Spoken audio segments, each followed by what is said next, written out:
Too late because we're live. Welcome back, ladies and gentlemen, to Dinner and a Game.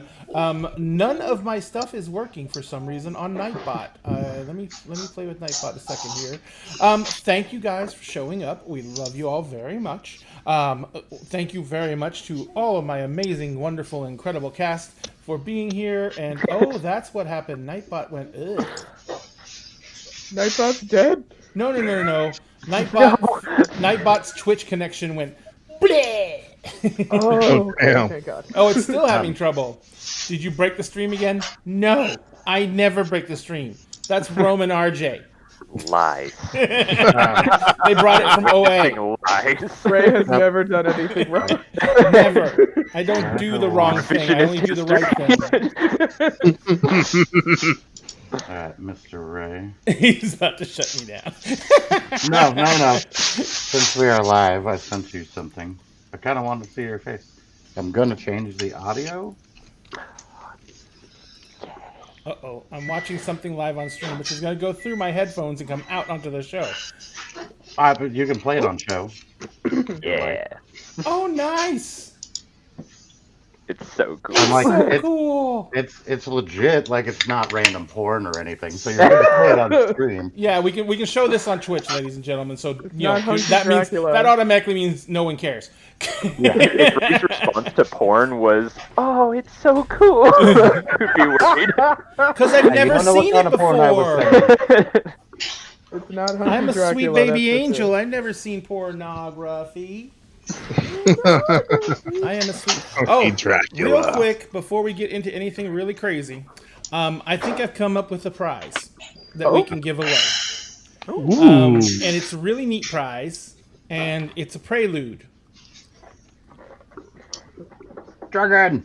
Ooh, that's so cool! Oh my! Damn.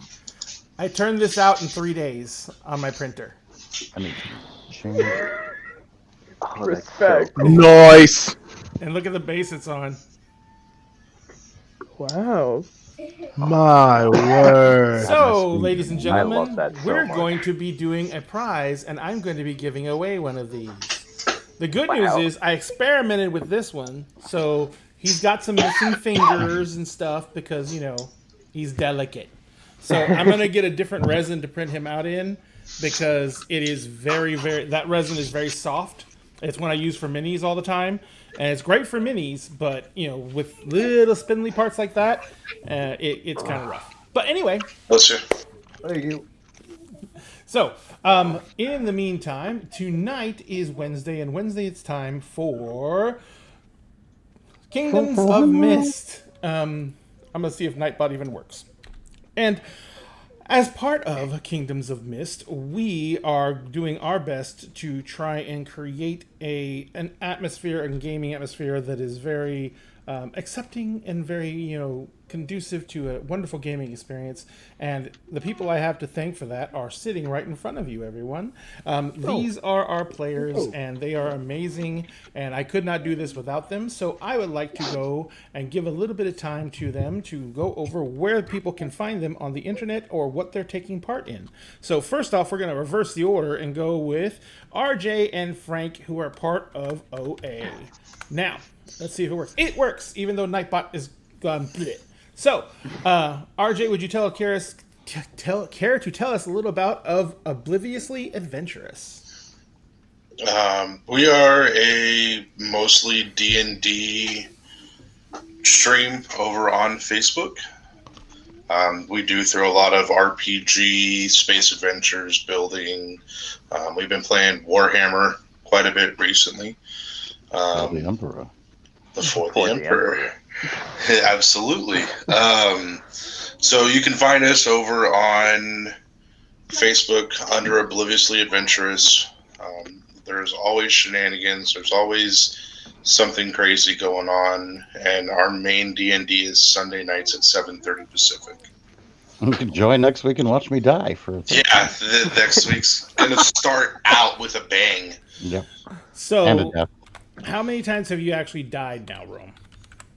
Yeah, I think he's probably stopped counting. If you want to roll a D100, it's probably more. Wow. So it would basically be quite a bit. really easy for him to roll under the number of times he's died. 52. Oh, yeah. So, let me see if that's going to work. That's not working. So, and the next person in line will be Rob. And Rob actually takes part in a separate stream that we run on Dinner and a Game, which we run every other Friday, which is called The Lab, Experiments in Gaming. Rob, would you like to tell us a little bit about The Lab? So Lab Experiments in Gaming is essentially one-offs. We do every other Friday on Dinner and a Game. We do small, usually storytelling role-playing games, hopefully done in a single session. We've actually been sort of doing a series, in a sense, on Fall of Magic.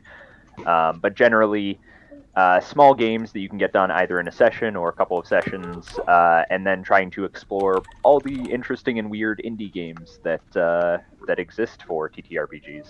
And Absolutely. try to see them all, because they are really awesome, and we love all the creators because they have epic ideas and they're really fun to play through. Yeah, and it's amazing to actually get a hold of an actual creator. One of the incredible things about indie RPGs is the people who develop them are very, very hands-on with the people who play them. And right now, we're literally playing with, as Rob said, with Ross Kalman, who is the guy who created the Fall of Magic. And because of that, we are going to actually play another game with him, which is the sister game to Fall of Magic, which is still in development and just funded on the Kickstarter just completed, right? Yeah, I believe And so. the Kickstarter just completed, and it funded I think 200 or 300% beyond goal. It was amazing. So Yeah. what's that called? City of Winter. City of Winter. That's right. Yeah. I always want to say City of Night, but I don't know why, because I'm a bad person probably. But yes, City of Winter, and so that's going to be another game we're going to play, and who knows how long that one will run. But that's all going to be coming up on the Lab. It happens every other Friday here on Dinner and a Game. We are looking to eventually we want the Lab to be able to establish out on their own and have their own Twitter. We're just getting all the ducks in a row for that. But that is something that Dinner and a Game is trying to do more. We're trying to be more of a production agency and give people who need the opportunity and need the chance to actually bring their stuff out to an audience and develop an audience before they launch on their own. So that's something we're trying to do more, and we're going to be doing that in the future. If anyone out there has an idea, they want to try and bring something to fruition, we will be here to help you out if we can. We have one more show that's launching, and that's the only other show that I'm going to directly produce myself, aside from one-offs. Oh, so I'm going to be having 3 shows. Because every other Friday, opposite the lab, we do dinner conversations, which is the show that's coming up this Friday. And this Friday's dinner conversations is going to consist of a conversation about consent in gaming.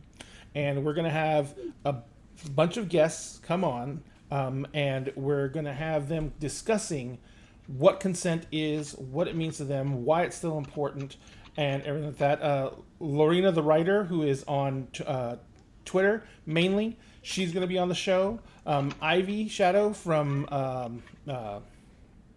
oh my gosh, I always forget the name of their stream right when I need it. I was literally chanting it in my head a couple of seconds ago, and now I was like, but she's actually on Twitch as Gamerator Girl. She has her own shows that she runs as well. And Milagros is going to be there. So we're going to have all these people on the show, and we're going to be discussing consent in gaming. And that's going to be this week's show. In 2 weeks, we're going to come back, and that show is going to be a very, very... a show that I want is a lot of people on, because it is going to be something that has been an incredibly huge topic in modern gaming, and that is gatekeeping.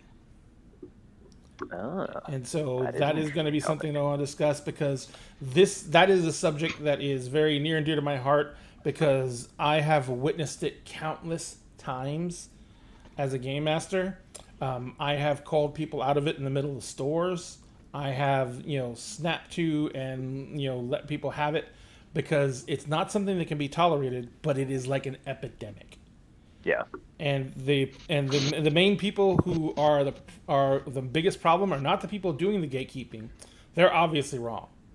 It's the people who are sitting around saying, well, I don't see it. Right. Those are the people who are the biggest problem. But that's not going to happen for 3 weeks. So we will we will see that happen then. But we also have 2 other amazing contributors to this show, and they're amazing contributors to the gaming sphere in general. First, we have Sphinx. Oh, me. Hi. I'm Sphinx Akasha. I am a musician, gamer, podcaster, bard extraordinaire. I run a D&D live play podcast called Agents of the Circle, which we record on Fridays and release on the following Thursdays. It's a game about a group of special agents unraveling a conspiracy in the Eberron setting. So it's a lot of fun. We are everywhere you can find your podcast: Spotify, Apple, Last.fm, iHeartRadio, all those places. Please check us out. I can also be found on TikTok at CircleDM. And I, cosplay and answer D&D questions and the like there. I can also be found on Instagram at Sphinx Akasha, Twitter at Sphinx Akasha. Basically, the majority of my socials, if you just search Sphinx Akasha, you'll likely find me. The link tree is coming up in chat, so thank you for having me, and I'm enjoying the hell out of myself. Well, that is good to hear, and thank you for being here. I've said it countless times already, but I can't do this show without you guys, and you guys are all amazing. And speaking of amazing, we have our last contributor, Milagros. Milagros, on point with the makeup tonight, by the way. Thank you. Thank you. I spilled smoothie all over my desk while everybody else was talking, so I'm glad I was given time to deal with that. Hi, my name is Milagros. I can be found on Instagram, TikTok. I just hit 2,000 followers on TikTok, by the way. I'm Congratulations! I was stuck at 1,950 for months, and I posted a random video that I don't know, some people saw, so I finally hit 2,000. I'm so happy. I am a baby content creator, currently a college student, although my junior year is over in 2 weeks, and I am so ready because I have a ton of stuff that I want to work on. Most of what I do and am going to do on Instagram, YouTube, TikTok, and online in general, including Twitch, is writing education. I think that the tools to tell a good story should be more accessible, and I am getting a bachelor's degree in writing, literature, and publishing. I've also been writing long form work for almost 10 years now, and I want to share what I've learned with other people. And I am going to be starting a few different series on how to portray diversity respectfully, how to take a small idea and grow it into something bigger, and how to world build and organize your world building, because I also build databases for all that sort of stuff. And trust me, I am Milagros' first client. She is helping me out with the actual entire process of developing out Kingdoms of Mist, because we are directly approaching these subjects, and we are not shying away from it. We are writing as inclusive content as we can, and because I am just a hetero CIS old white guy, I want all the help I can get. So. As a fellow creative writing major, spill the tea, girl. You don't need to get a bachelor's degree. I'll just tell you what you need to do. I'm finishing up one of the first courses I've gotten to take. It was originally a grad course, but it is on writing actual novels, and I am proud to say that I didn't learn a thing because I already knew what I was doing. So, I love it. Yeah. That's the way it goes, though. I mean, and we are Dinner and a Game. I am Ray, the guy who kind of tries to put everything together and keep everything moving forward. I have this show that we do on Wednesday nights, which is Kingdoms of Mist, which is a homebrew world that I am creating and developing out as a source book with Milagros' help, as I already said. And we have Dinner Conversations, which is every other Friday night, as we discussed. And we're in talks with a lot of people right now to run a new show which may be directly sponsored by the game's producer.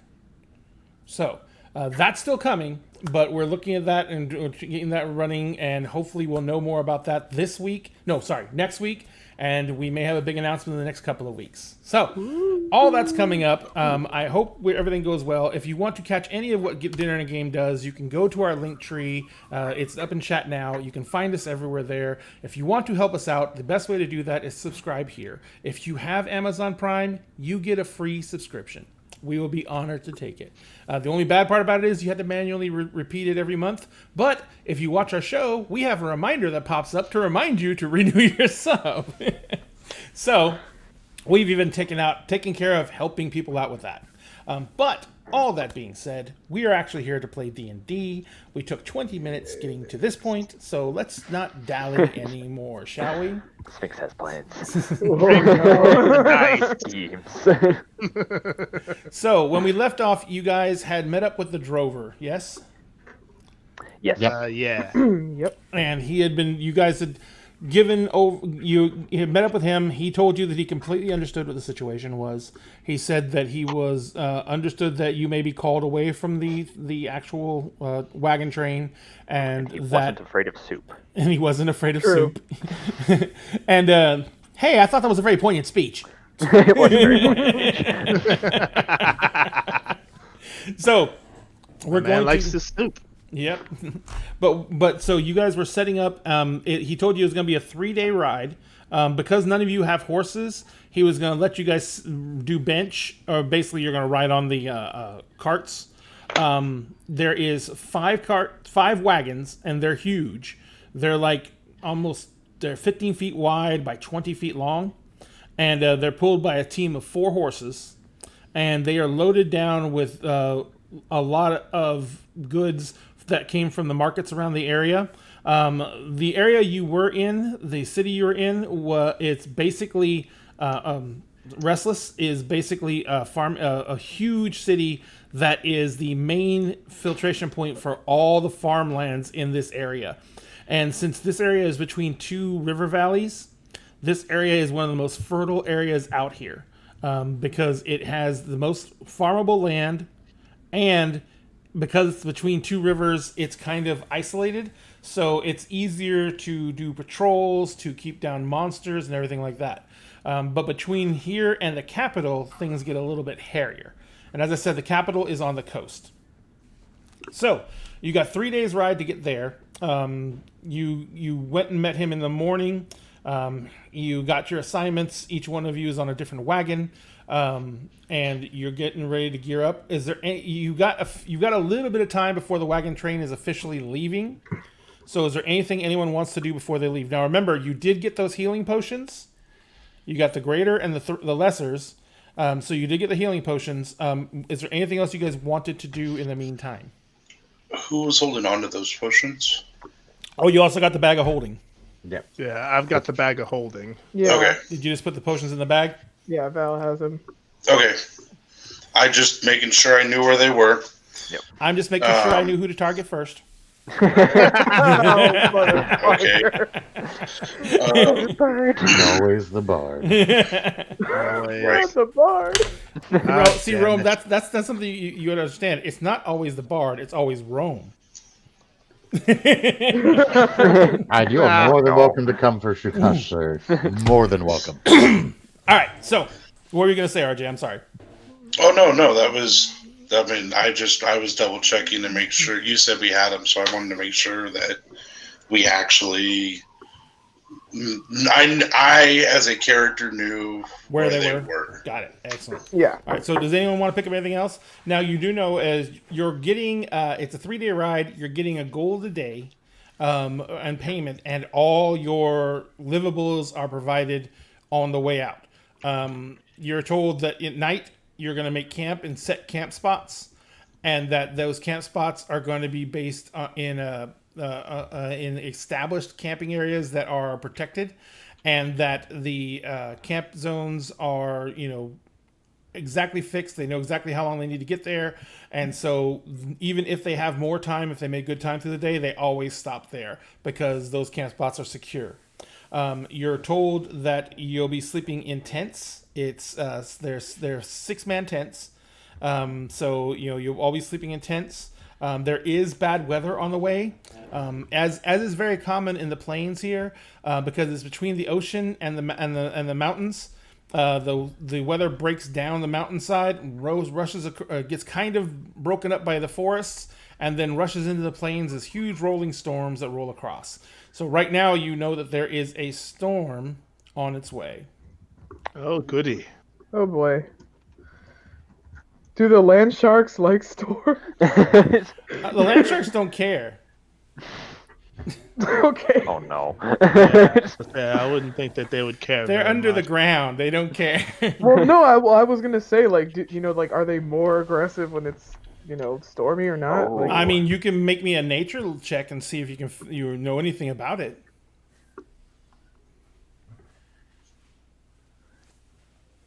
oh, wait, yeah. And force me to jump over to the map. Oh man!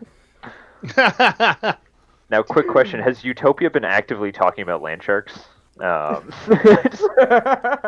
is Utopia doing after all the events? Bad. Because currently Utopia's personality has been bubbly, has been very present. But what has happened since last night? Last night, Well- you ran into someone who may or may not have been your ancestor, and told you some disturbing stuff about your family. Yeah, she's really upset. She's really upset. really She is naive though, so she's now like hopeful that like everything's gonna be sorted out. Her who she thinks is her father is in the capital. And she's like, I'm sure there has to be an explanation because one conversation isn't quite enough to just destroy her entire worldview and belief system about her family, but it's taken a pretty big hit. She also knows how she is supposed to act, so she's kind of recovering and being like, okay, time to, one ray of sunshine coming right up, because surely once they reach the capital, one conversation will fix everything. Of course, that's how the world works. She's 19, she doesn't know that much. Oh boy. So, over the course of, she slept, she's like, okay, It's gonna be fine. It's gonna be fine. Everything's gonna fine. be sorted out. This is True. fine. Oh yeah, you didn't sleep. You didn't no, sleep didn't sleep. and suffered 1 point of exhaustion because you chose not to sleep. Yeah. That's I didn't right. I don't think she. Um, No, she did a con save and she's not suffering a point of exhaustion. Oh, that's right. That's Yeah, right. I'm Sorry. Now, if she stays awake another 24 hours, she doesn't get a choice. She automatically suffers a level of exhaustion, and if she fails this con save, which she will then have disadvantage for, she gets 2 levels of exhaustion. Yeah, so she's over the course of like, because we had to, everyone's talking to the drover. She's kind of been off to the side. She didn't say anything at the end of like the last session because she was just kind of moping. But she's processing and knows like everything's gonna be fine. Of course, her father has an explanation. Surely. He was just waiting to tell her for very legitimate reasons that are not at all. You said that you live in this city, right? Yeah, she lives in the capital with her. With Are him. you? Well, no, the capital is where you're going. Yeah. Okay, so you're not. Okay, got it. So you're headed back home right now, basically. Yes. Okay, excellent. All right. Everything's gonna be fine. Everything's fine. Nothing. It's fine. Nothing to see here. Move along. Nothing's wrong. Everything's great. There is no war in Bossing. There we go. I was about to There's say no it. war in Bossing. Say nope. All right, so you guys are getting your stuff together. Everyone's going around meeting the other guards. There is 6 guards, and there are 6 drovers. Okay. Normally the drovers are up on the benches and they have a crossbow with them, but they're not really fighters. They're just the guys who are there to keep the beasts under control and keep things moving. And they maintain the wagons, and if the load shifts, they're the ones who are in charge of readjusting everything. The guys who are guarding this caravan, they look like they are seasoned vets, all of them. They are all wearing lighter armor. No one's wearing anything heavy because they're all mounted. Can't relate. They're all mounted, and they basically are all they all carry short bows. They're all basically have weapon and shield, and usually it's a long sword, but some of them favor things like battle axes and stuff like that. And every single one of them looks like they've seen at least a season or 2 doing this type of work. They have scars. They have that hardened look of men who have lived hard lives. The leader of them is a guy named Octavio. He's a human. He's probably coming up on his 40s. He's very organized. He brings you guys over into the group of guys guarding this boat, or the caravan, I should say. And he brings you over there, and he says basically, "All right, so you new folks, I'm not going to really give you a big long speech about anything. I know that you are adventurers. I know that you guys have seen some action already." He says, "This should be a milk run. I've done this run a number of times with this particular drover. He knows how to keep the animals going. He knows how to keep things in line." He says his men on the wagons, they don't freak out if anything goes wrong. We have had a couple of attacks from the animals out there, but so far that's been the worst of it, and we're very thankful for that. Just stay on the wagons. That's going to be your main duty. Stay on the wagons, protect the wagons.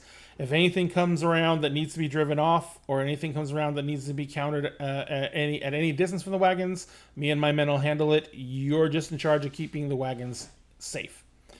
Because you guys are here, we have extra hands, so we can actually do more and be more, and we want to make sure that just means this is the best trip we've ever had. It's like, do you guys have any questions for me? No. It's like, I look around. No, I think we're good. Thank you. the rest of his Thank men you. consist of a pair of tieflings who look so much alike it's scary. But one is a guy and one is a girl. And they are both wearing light armor. They're both carrying a long sword, short bow, But unlike the others, they actually not long swords. Sorry, they're carrying a rapier and a short bow. But unlike the others, they each have a dagger as another weapon instead of having a shield. One of them is got the young lady. She actually has both of them have ram's horns that curl down kind of around their face and frame their face. Her horn on her left side is been sheared off, and she has a pretty nasty scar across her left cheek. Her brother is obviously the guy is obviously her brother. Does not look like he looks very untouched in the it doesn't have a lot of scars, don't have anything visible out. And they both look to be probably the youngest people here in that side. They are very, very quiet.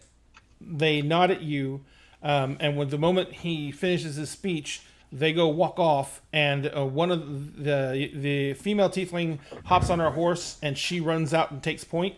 And you see the male tiefling spins his horse and runs and is waiting at the back of the wagon train. Other than that, the other people there is a dwarf. He's carrying a battle axe. He's wearing a shield and everything like that. He's got a crossbow rather than a short bow on his back.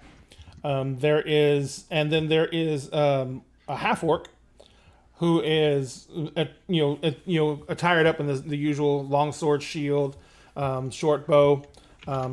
And he kind of looks at you, Shugosh and Grompak, and he kind of raises an eyebrow and he nods, and as the group was breaking up, he kind of in Orcish, he kind of looks at you guys and says, "Long way from home."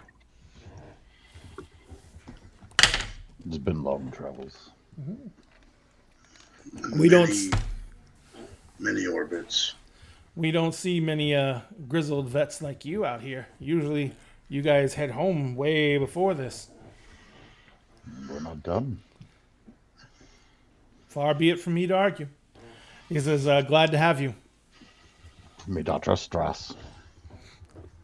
And I don't know what that means in Orcish. It is a good day to kill. Oh wow! Between orcs. Love to hear it. That's reassuring. His greeting against orcs. He greeting. returns the greeting, but kind of looks around. He says, "But remember, none of the soft skins." Not worth it. He chuckles and he walks off. The sixth person, because there is 6 actual mercenaries aside from Octavio. The last person is a woman. She stands almost a full head taller than anyone there except for the half orc. She's almost as tall as Utopia, but not quite. And she is reed slender. She is wearing a breastplate rather than the light chain shirts that they're all wearing. And she doesn't have a long sword. She actually has a mace at her side, and she has a shield on. And she basically has the symbol for the Mist Mother, which is the eye shrouded in mist, the foggy eye. And she basically is standing there, and looks at you, Aeom, and she says, "It is good to see you, little brother." As it is you, sister. What brings you here? The matron said that there would be need of me, so I was sent. Need of you. Interesting. I'm sure she knows best. That is the way. It is the way. So, she kind of nods the rest of you, and she says, "Hopefully it'll be a safe and quiet trip with the Mist Mother's blessing." Heard a bit too much talk about land sharks. Really hoping it's quiet. She says, "They are much more prone to hunting easy prey." So, I gesture to myself. She's already walking towards a wagon. She kind of pets a wagon on the side. She says, "These sound like gigantic beasts to them, so they tend to shy away, and they rarely ever hunt in groups. So there's usually not a huge issue with them causing problems." That puts my mind at ease. And the axe speaks once again. nothing wants to mess with the wagons. It's usually when beasts are desperate or hurt or sick that we have issues with them. And that happens rarely. So, question about the wagons. Are these like covered wagons, or are they open flat top wagons? they have the canopies and they can be covered. Right now they are covered because they're expecting bad weather. But they're adjustable either way. Okay. The way the canopies work is they're just long rods, thin rods of metal, and they basically just bend them down and hook them on either side, and then they drape the tarps over it, and the tarps are basically waterproofing. And in times of really bad weather, they can provide some shelter for the people who are riding along. Gotcha. I just trying to see what I'm working with here. Show me what the wicker is. And like I said, and the wagons are huge. They're four-wheeled wagons.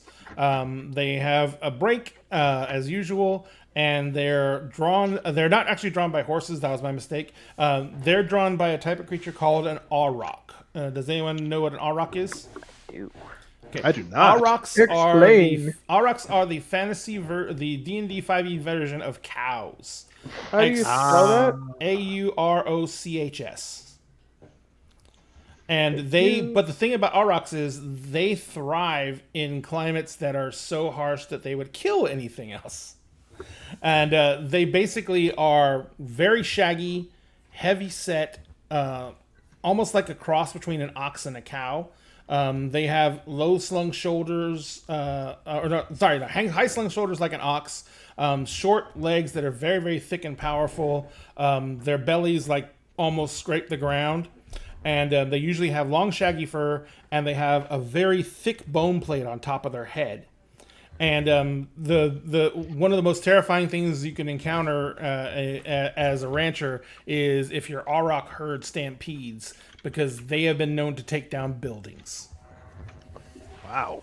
Yeah. I love them. Like they're actually based on an actual species of cattle called aurochs that are now extinct. Yep, they are. Oh, They're okay. basically prehistoric cows. Yeah. Oh wow. It's kind of Okay. awesome. But the thing is, in the fantasy worlds, the aurochs have adapted to all kinds of environments. They're aurochs that live in the Underdark. And they have dark vision. And they can cast fairy fire. My Oh, God. damn. I want one. That is I want frightening. But they're much smaller. I want one. I mean, they still weigh close to 500 pounds, but they're much smaller. I want one. So anyway, there's 4 aurochs per wagon. The reason they use aurochs to pull the wagon is because aurochs are very docile. They don't startle. They don't startle anywhere near as easy as horses do. And if they are startled, instead of running, they tend to try and defend themselves. Nice. So they stand their ground. That could be handy. And the harnesses that they have are literally designed to where you pull one pin and the entire harness contraption falls off and they can move freely. Okay. Good to keep in mind. Yeah.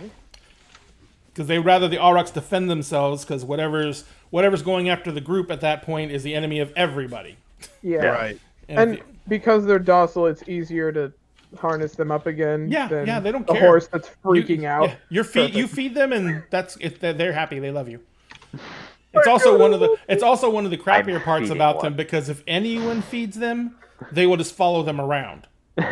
So, like, if you want to steal someone's aurochs, you just bring a handful of like carrots. So what you're saying is the DC for animal handling with these creatures is going to be super low. As long as you have food. Period. All right. Speaking of random food, we did grab rations and random other stuff before we left. They're providing you with food for the trip, but if you get separated or you have to leave, you might want to see about how much rations. I think you all have some. If you chose the standard pack, rations, yeah. you have like I think 2 to 5 days worth of rations on you. Mm-hmm. The biggest problem about rations is they weigh a metric ton. Yeah, they do. They're heavy because it's all the food you need for one day. It's not like a ration, like it's one bite to eat. It's all the food you need for one day. So it's basically 3 meals worth of food for one day. fun. Bone cow. Bone cow. Come here, bone cow. Yeah, I've got a day's worth of rations on me. Okay, so if you guys want to pick up some extra rations, I think the common rations are I think a silver a piece. We Let can me always double check. A silver a hunt and day. cook. Oh, but they, like I said, they weigh a lot. Can always hunt and cook. We could always throw it in the bag of holding. True. That's true. That is Accurate. very true. Yo, load up. 5 silver a day. I apologize.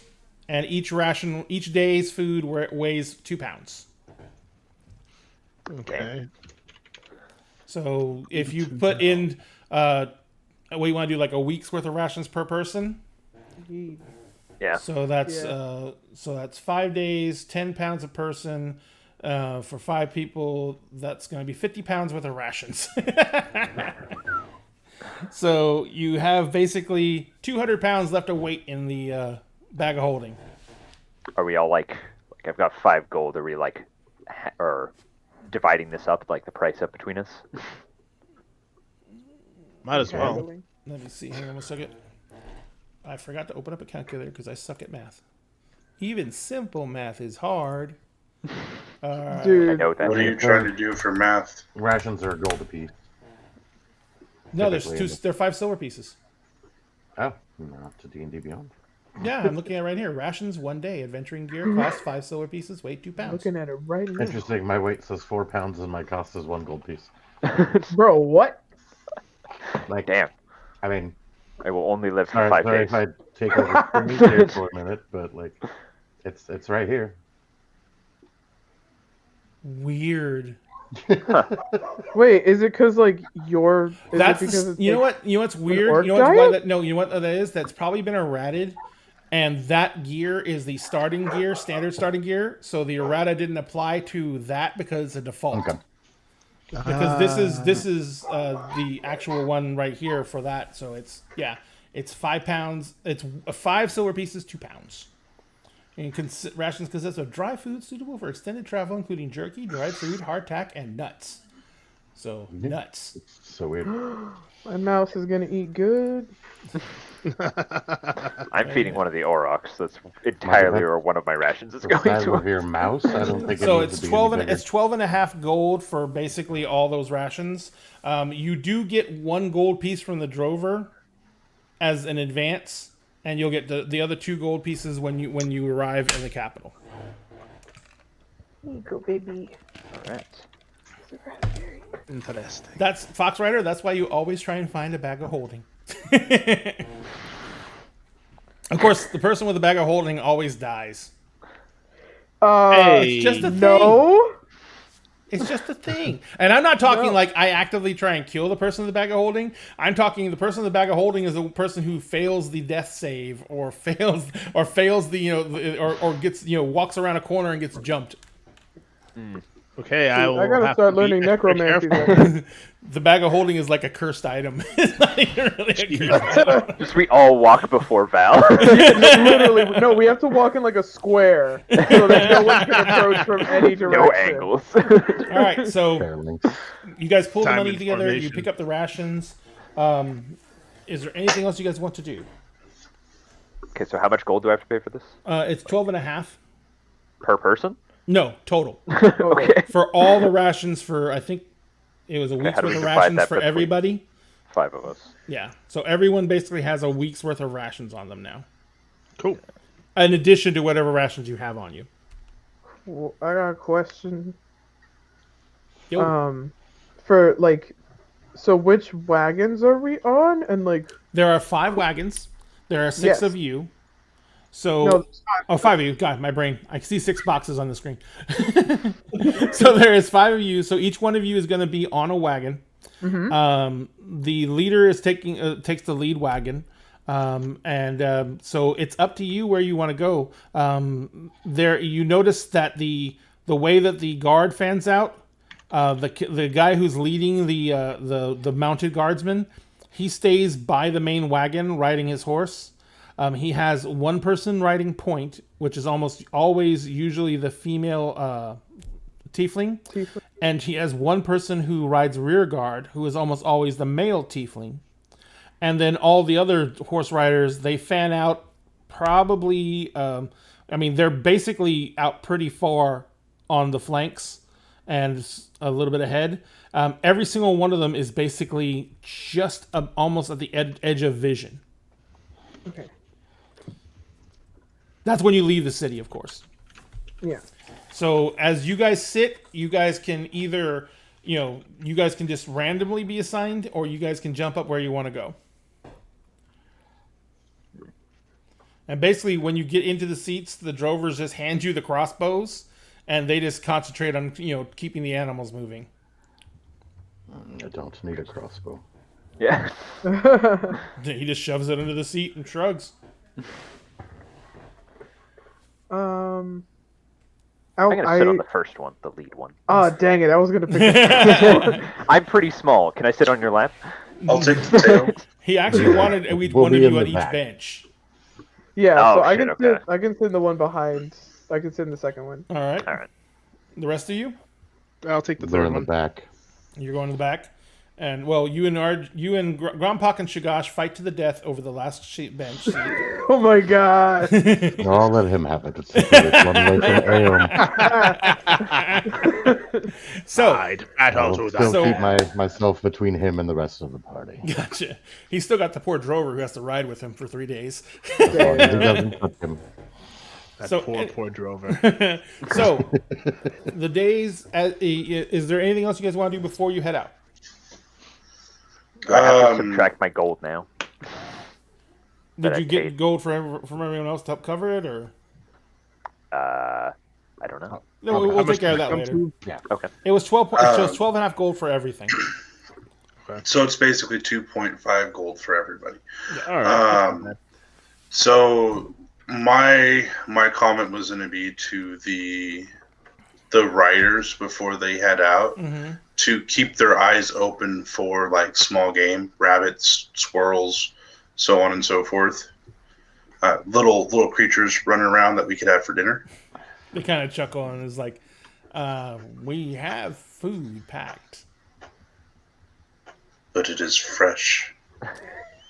I tell you what, if we startle anything up and my aim is true, and by the way, this is the half-orc talking to you. So if we startle anything up and my aim is true, then I'll definitely bring you back fresh meat. Thank you. Thank you. I hate sitting on the drover seats. And he kind of like spurs his horse and goes riding off with the others. So you guys, basically the riders stay in close as you guys go through town. It takes probably about half an hour to get the entire wagon train through town, and that's because there's times when the street gets clogged up with people, and the guards have to ride ahead and clear the street out and everything like that. So it gets it's kind of hectic, kind of harrowing getting through town, but that's just because it's just a hell of a lot of people, and this is a lot of life to have to navigate. So, but by the time you get through town, it is already well into late-ish morning, and so you guys are hitting the road. The moment you guys leave town proper and get out onto the main road, the main road, number one, is packed earth. It's not cobbled or anything like that, and it is well maintained. It has been obviously upkept.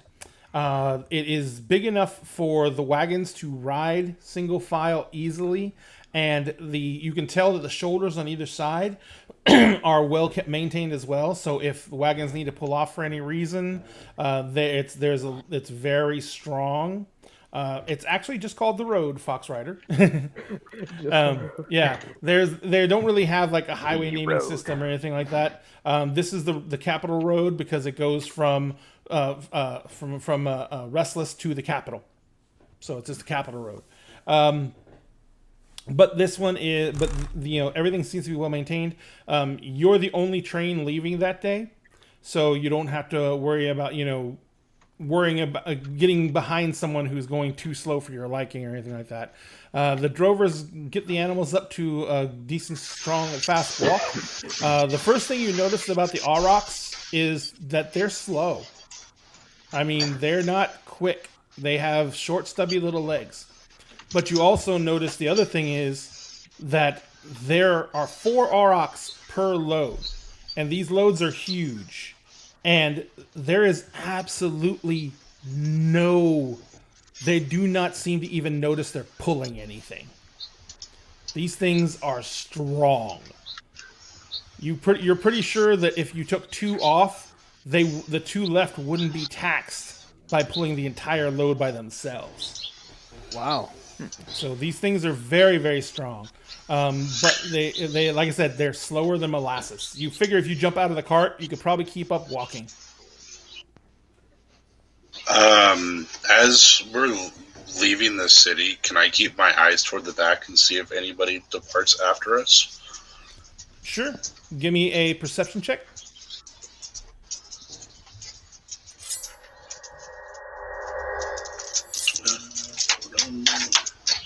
I'm going to cast guidance on myself first.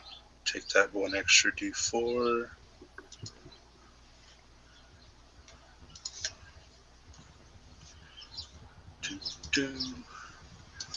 Do, 15.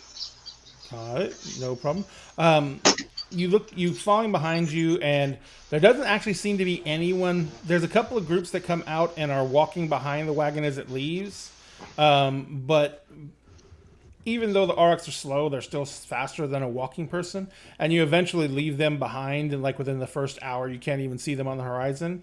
But they're definitely walking in the same direction, which doesn't seem very safe considering that it's only 2 people and they're walking behind you and alone. Gotcha. I'm gonna periodic part of me on the back is I will be watching behind us. Yeah, that's what I figured.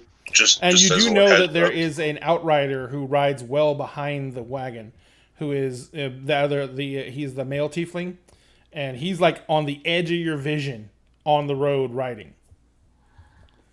I definitely will keep him in my sights as well. Perfect. All right. So, and you can actually climb through the wagon and sit on the back of the wagon. You're not required to technically sit on the bench. Yeah, the original question about what the wagons looked like was me sitting on top of all of the shit inside there, but if it's covered, that doesn't make sense. So you can actually put the tailgate down and sit on the back of the wagon. I might wind up doing that. Because it's just like a truck tailgate. They have the little chains, and it's a wooden flatbed, so you can just drop that down and sit on that. Okay. Cool. All right. So the rest of you, the first thing you notice after the initial hour of being like on hyper vigilant alert and looking around and everything like that is that most everyone who is riding is not. I mean, the drovers. One of the drovers literally pulls out what looks to be like a little pulp dime novel and starts reading it. And the other drovers, one of them is like pulls out a lute and starts playing. They're all just occupying themselves. The train, it's like the aurochs know where to go. They just make sure that they don't get distracted by food on the side of the road. Like if there's a big pile of clover, they're just like no. But yeah, the aurochs are very content to just walk and chew. What's the distance in between the wagons? There is so the wagons themselves with aurochs and everything are around 35 feet long. Okay, and they basically keep a length, almost the length of a wagon between each wagon, and that is because these are huge loads, and even with the wagons being designed for this, it takes a while to stop this. So, even with the aurochs trying to give resistance and the brakes being applied, they want enough time to stop these vehicles before the aurochs slam into the back of the next wagon. Or they have to pull the wagons off the road, which, even though the roads are well maintained, there's still always a risk of leaving the road. Okay. And the next thing you figure out is that this is freaking boring. It is just because you're riding through the Golden Sea. The Golden Sea is what they call the grasslands that are on the central portions of the plains. The grasslands are only broken up where the rivers cut through them, and those rivers have cut huge canyons through the grasslands. So when you come up into one of the rivers, you basically do go down a switchback down the valley, get to whatever crossing point there is, whether it's a shallow or a bridge or whatever. Then you cross on the bridge or shallow, and then you go back up the other side of the valley on a switchback and continue on the road. Now, there's only one river between you and the capital, so you're only going to have to do that once. The other river is on the other side going the opposite direction. So it is a long trip. It is a dull trip. And the excitement of being hired as guards wears off real fast. In that case, I'm going to take a nap. You take a nap. The drover's like, yeah. I'm a ball up my blanket and start trying to throw it to Utopia. Like I'm sitting on the back of the cart. So you guys are playing catch? Yeah. That's a long throw. Yep. Yeah, 35. The funniest part is, though, even if you miss, the wagons are so slow, you can jump off the back of the wagon, run and pick it up, and then run back and catch up with the wagon. Exactly. Like it's fine waste of time. The first day passes completely uneventfully. You're actually passing through a lot of farms. You're passing through a lot of settlements. The areas around Restless is the most heavily populated with farming communities and and ranchers and everything like that. When it starts getting dark, the drover kind of calls back and he says, "We'll be stopping in about 10 minutes." He just yells it back over it, and the drover that's sitting with you, Rome, he kind of nudges you because you're sleeping. And he's like, 10 minutes and we're at the first rest stop, and then you can get some real sleep. He says, so as you guys are moving along, you see that to the left of the road there is a rise, and at the top of the rise it looks like it's very, very level, and you do see that there's a few piles of stone. There is a road that eventually comes up on the side that goes up to the rise. All the wagons pull off and go down the road. They ride up to the rise, and as you get up there, you see that whatever was on this rise was a huge building of some kind, and the flat area was the area that was cleared for it. And you can still see that there is some rubble of the building, but most of it is completely gone. The wagons pull up and they circle because there's no real other cover up here. So they circle on the top of the hill, and the drover kind of gets off and he's stretching, and all the other drovers are doing the same. They're pulling out camping gear and they're pulling out the setups and everything like that. One of the drovers starts putting up tents in two circles. And they begin to set up the camps. They build bonfires and they set everything up. And then once everything's set up and everything's cooking, the drovers, you guys are kind of like left, basically standing around with the carts. The drovers unhook the aurochs. They basically suspend a rope between two staves they stab into the ground, and they just tie the aurochs to it, and they throw a shit ton of hay on the ground in front of them, and the aurochs are just really content to sit there and eat. Val's helping out where I can. Okay, yeah. As long as nothing's going to require an animal handling roll, if you give them any help, the camp just gets set up that much faster, and they're very appreciative. And once everything's done, one of the drovers, he actually is just setting up a cooking pot. And Grumbuck and I are going to go hunt. You're gonna go hunt? Okay. It's getting on evening, so the game is changing. And this is the time of night that most of the predators start coming out too. The first thing you notice is you can see them in the distance.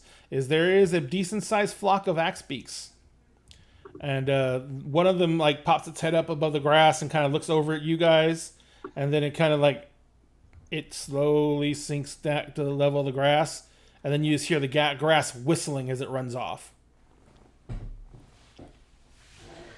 Okay, good. I was about to be like, hello.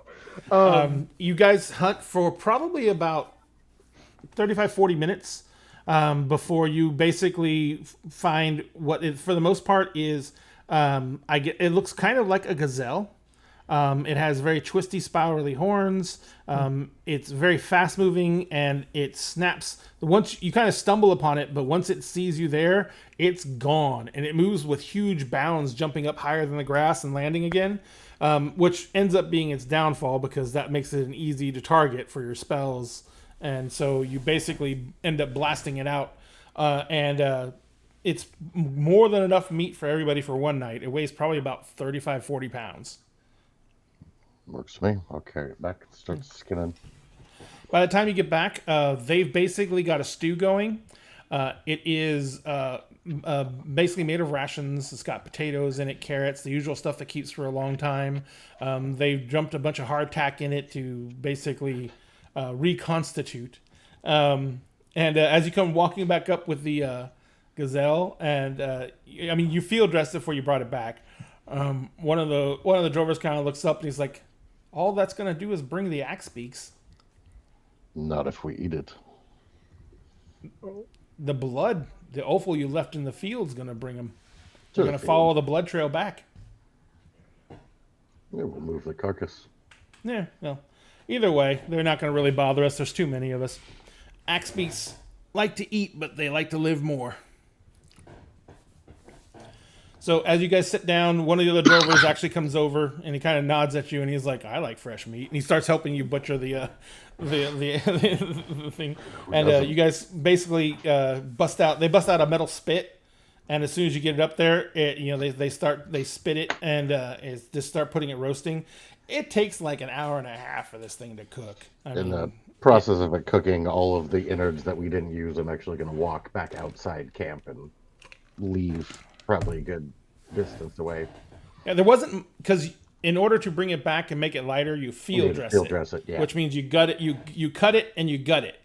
And so most of the innards are still out in the field, but there is stuff that, of course, that was still in there. The heart was probably still in there, and a lot of other weird organs.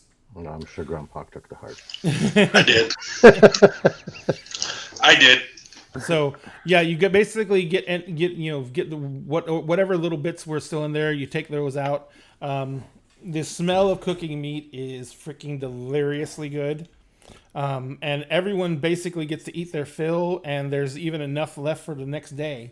So you guys, kind of the heroes for the evening because you provided them with real fresh meat instead of having to eat hardtack, which is usually one of the crappier things about being out here. So after a while, everyone settles in. They post watch. Everyone is required to take 1 hour of watch a night. Well, the drovers aren't, just because if anything happens, they just end up waking up people who should be alert anyway. So they go through and they basically post 1 hour watches. Each one of you takes an hour watch. The one thing about this area, and those of you who traveled out here are probably already very familiar with this already, but the one thing about this area is it is at night. There are the sound of the animals out there. We lost We you. just lost your audio. Oh, hang on. Nope, Oh, there. it's back. Give me a second. We got you. Oh no, I know. That's not what I'm worried about. Oh no, Twitch is being weird too. Don't you dare.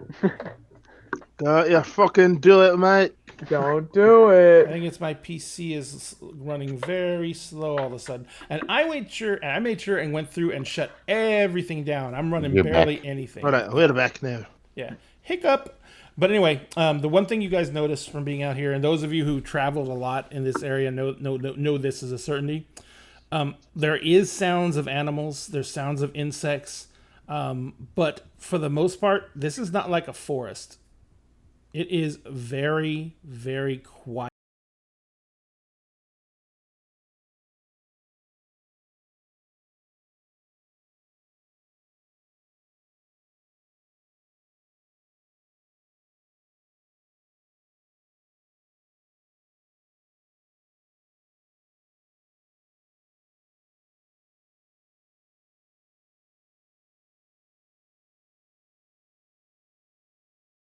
Like, is just like went to her tent, and she's just kind of been in there. The immortal Samuel L. Jackson, go the fuck to sleep. Like, she didn't sleep last night. She's still Yeah. trying to, like, Process. process and be like, all right, got to be happy after this because everything's gonna be fine, completely Gotcha. fine. It's fine.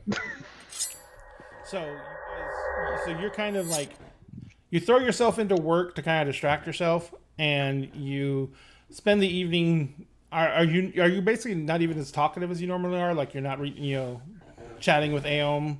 And Aom, are you trying to engage Utopia or? I have brought a torch over to the side of Utopia's tent, and I'm making like shadow puppets on the walls. Oh my god. Like I appreciate that absolutely, but I'm not. I'm not making an attempt to interact with you. I'm just being a dumbass. Yeah, no, like I appreciate it because I made you sleep outside on the floor. Still feel bad about that. No, I did it to myself. Like, So, but Utopia, one thing about it And today then to is. me. I also did it to yeah, myself. like y'all literally. I made you sleep on the floor. Like, But yeah, the biggest thing about the whole evening is that eventually you get to the point where you're just exhausted, and even no matter what's going on in your mind, you're out. I'm gonna sleep with the Aurochs if that's cool. Yes, the Aurochs. Okay, here's one thing about the Aurochs that is definitely true. Yep. Aurochs stink. They have very strong musk glands. They smell horrible. But so does our satyr. Yeah. Okay, there you go. I'm a satyr. you do be smelling like a goat. Like, So I'm not the greatest of all time. Just Oh man. So you go sleep with the Aurochs, and they do kind of sleep in a little huddle. Awesome. A little pile of Aurochs, a pile of 900-pound animals. maybe. Like stretched out across them. Yeah, they're a giant warm pillow, and they don't seem to object. They don't really care. They're like, Perfect. more warm. That's good. So they basically the Aurochs are sleeping. The watches go uneventful, other than the nighttime sounds of all the animals. And look at the little hamster. Aw.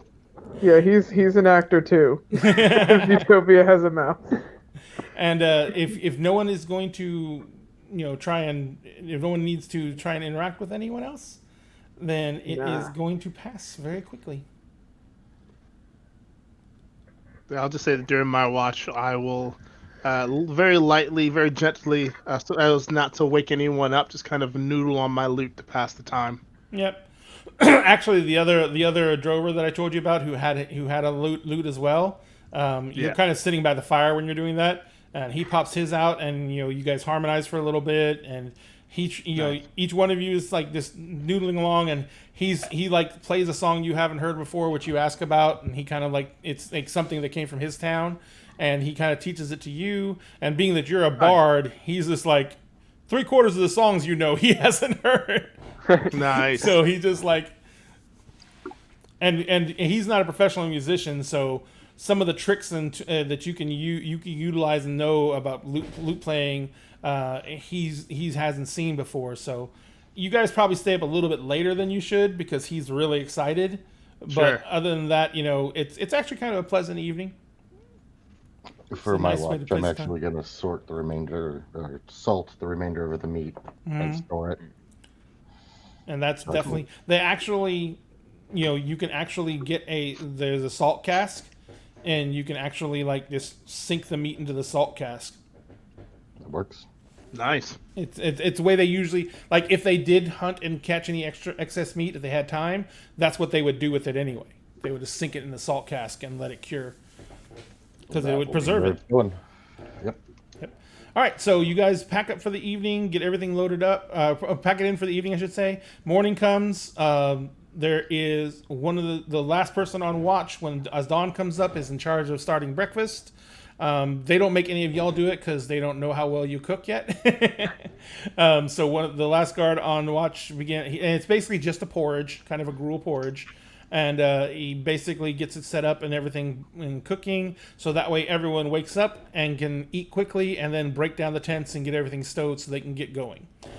Unlike the last day where you guys didn't even get started until mid-morning and we're not even out of town until late morning, this morning you're getting packed up and ready to go like at dawn. Okay. everyone gets back on the wagons. Before you get on the wagons, the drover comes over to you and he says, the leaders comes over to you and says, "So today can't even do his accent now. Today we are going to be crossing. No, today is the last day in the Golden Plains, and then tomorrow we cross the river, and at the end of the day we should be at the custom stop." He says, "So it's one more day of this, and then the hard part down the river, it takes a few hours. The switchback is narrow, but as long as we clear it, we can see the other side. So as long as we clear everything and make sure that there's no one waiting to come up or there's no one coming up before we start down, we should be able to get down very quickly, and then the getting up is the longer part." He's like, "That's why we bring so many Aurochs." He's like, "They don't have a problem with it, but they're slow." He says, "So, once again, another day of excitement. Hope you don't mind it too much." I grew up in a monastery. This is actually pretty exciting. At least you get to see the sights, huh? Yes. And he kind of looks around at the vast plains of flatness, and he's like, "The exciting sights, yes." He's like, "At least the next rest stop is much nicer. It's a little bit up on. It's a little bit more in the. It's getting towards the river valley, so it's a little more hilly, and there's actually terrain, something to break up the monotony horizon." He says, "So, and we won't see that until early evening at the best. So, just keep an eye out. If anything happens, it probably won't happen during the day." He says, "So, enjoy your boredom. I should have told you to bring a book, if you can read." I'm gonna take out the scrolls I have on my back and Okay. just start like reading through those. After he reminded me of. The I mean, book. you've read those scrolls Yeah. over and over. They're like old friends by now. I mean, Yeah. they But they're are. meaningful. They Oh carry yeah, absolutely. meaning. And plus, it's almost like a sense of security. You know, Yeah. it's something that you can do, and it doesn't really take much thought. Doesn't take much time out of your day. Yeah. And it's basically, yeah, it's something you basically do whenever you're like just trying to disassociate. Yeah, exactly. It's reassuring. Oh yeah, hi Fox Rider. Have you been through Kansas? Try Saskatchewan. Saskatchewan. Sorry, that's a Canadian thing. Oh yeah, is Saskatchewan Canada's Kansas? Yes. Nothing but fields as far as the eye can Takes see. like 5 days to drive through, and it's just nothing. Da da da. So you guys, the rest of the next day is just like the first day. It is a long, dreary day of watching Auroch's butts move and staring out across the Golden Sea, and just trying to keep your mind occupied while you're just plodding along. The Outriders basically spend their days just like roaming out in the sea grass, making sure that there's no surprises. I guess they may have been inspired, but when you guys go to break camp, 2 of the Outriders have fresh meat on them. One of them has several rabbits. The other one has a few of the prairie dogs that are native out in this area, and he actually is growling at the prairie dogs, and he says, "Nearly broke my horse's freaking leg. I hate these things." So he's like happy to eat these little bastards. So he goes, but you guys go set up camp. As you guys get closer to the river valley, the terrain starts to change quite a bit. The first thing you notice is there are little copses of trees that are popping up everywhere, and the ground starts to get into more of a rolling elevation. Instead of all the flatlands, you're now going over rolling hills, still covered in the golden grass, but rolling hills now instead of the flatlands. This gets to be broken up, and you see a lot of the hills are getting larger and larger, and farther in between, with valleys in between it, and the road starts to take a meandering turn to it as it goes around and stays at the base of all the hills, trying not to go up in elevation, trying to stay as level as possible. As you're riding through this, you get to a point where there is a large area that is like kind of like a big open valley. Not really a valley, just a big open area with not a lot of hills. And far off the road, there is a bunch of stone menhirs that are standing in this field, and they break the field up quite well. At the end of the field, there is a large forest that starts right there, and it seems to go up and over the hills and everything like that, and off and into the distance. In the center of the menhirs, there is a large open area that has obviously been used multiple times as a campground. There is a road that looks like it's been cut by wagon tracks that goes back to it. And the drover kind of pulls the carts over, and he's like, and this is the last spot. Menhirs are just huge stone obelisks. They're usually natural formations left by glaciers. They're giant boulders that, as the glacier moved through an area, kind of just fell out of the glacier. And they're usually, the odd thing about them is they get left in weird positions. So they'll be sticking out of the ground at angles. They'll be standing straight upright where it looked like they should have fallen over. And it's just a natural formation. And there's actually some that are carved. A lot of the, like Stonehenge is made of menhirs. So who knows how they stack them up like that, but Those aliens. pesky druids. Aliens. But anyway, so but as you come up and you guys set up camp once again, they break down the carts. As you ride into the center area of the menhirs, they take 3 carts and they position them in the back.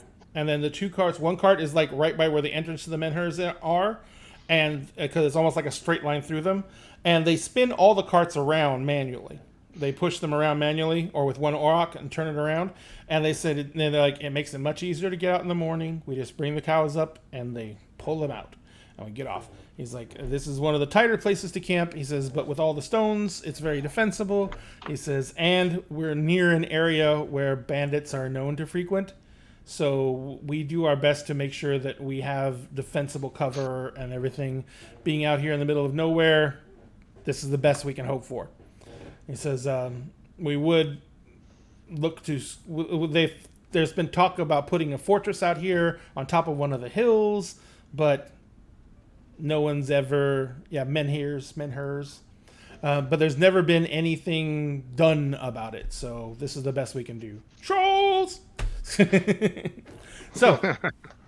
They break down the camp just like last time. If you help out, once again, incredibly grateful. The meat this time is going right into the stew pot because they basically they already had it instead of having to wait for someone to go hunt for it.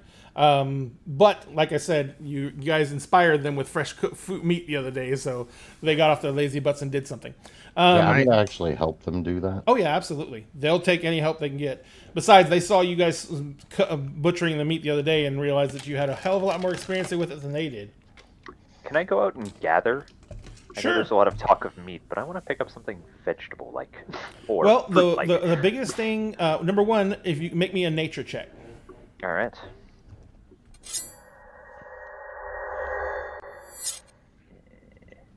Oof, that's not ideal.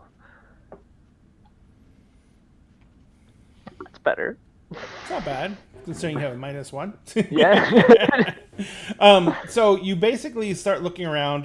The easiest thing to find is berries. Since you're on the edge of this forest, there's a lot of like blackberries and stuff like that, gooseberries, a lot of wild berries that grow naturally out here. So you get quite a bit of berries. The other thing you find is a lot of tubers, wild potatoes for the most part. Now they already have potatoes that they brought with them.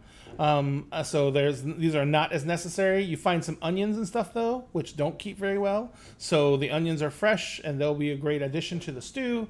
The last thing you find is there is a lot of walnuts. These are oak trees and there's lots of walnuts. So you have you can roast those as another treat. So you basically they're eating much better than they normally do. Awesome. And they're actually probably in a pretty good mood.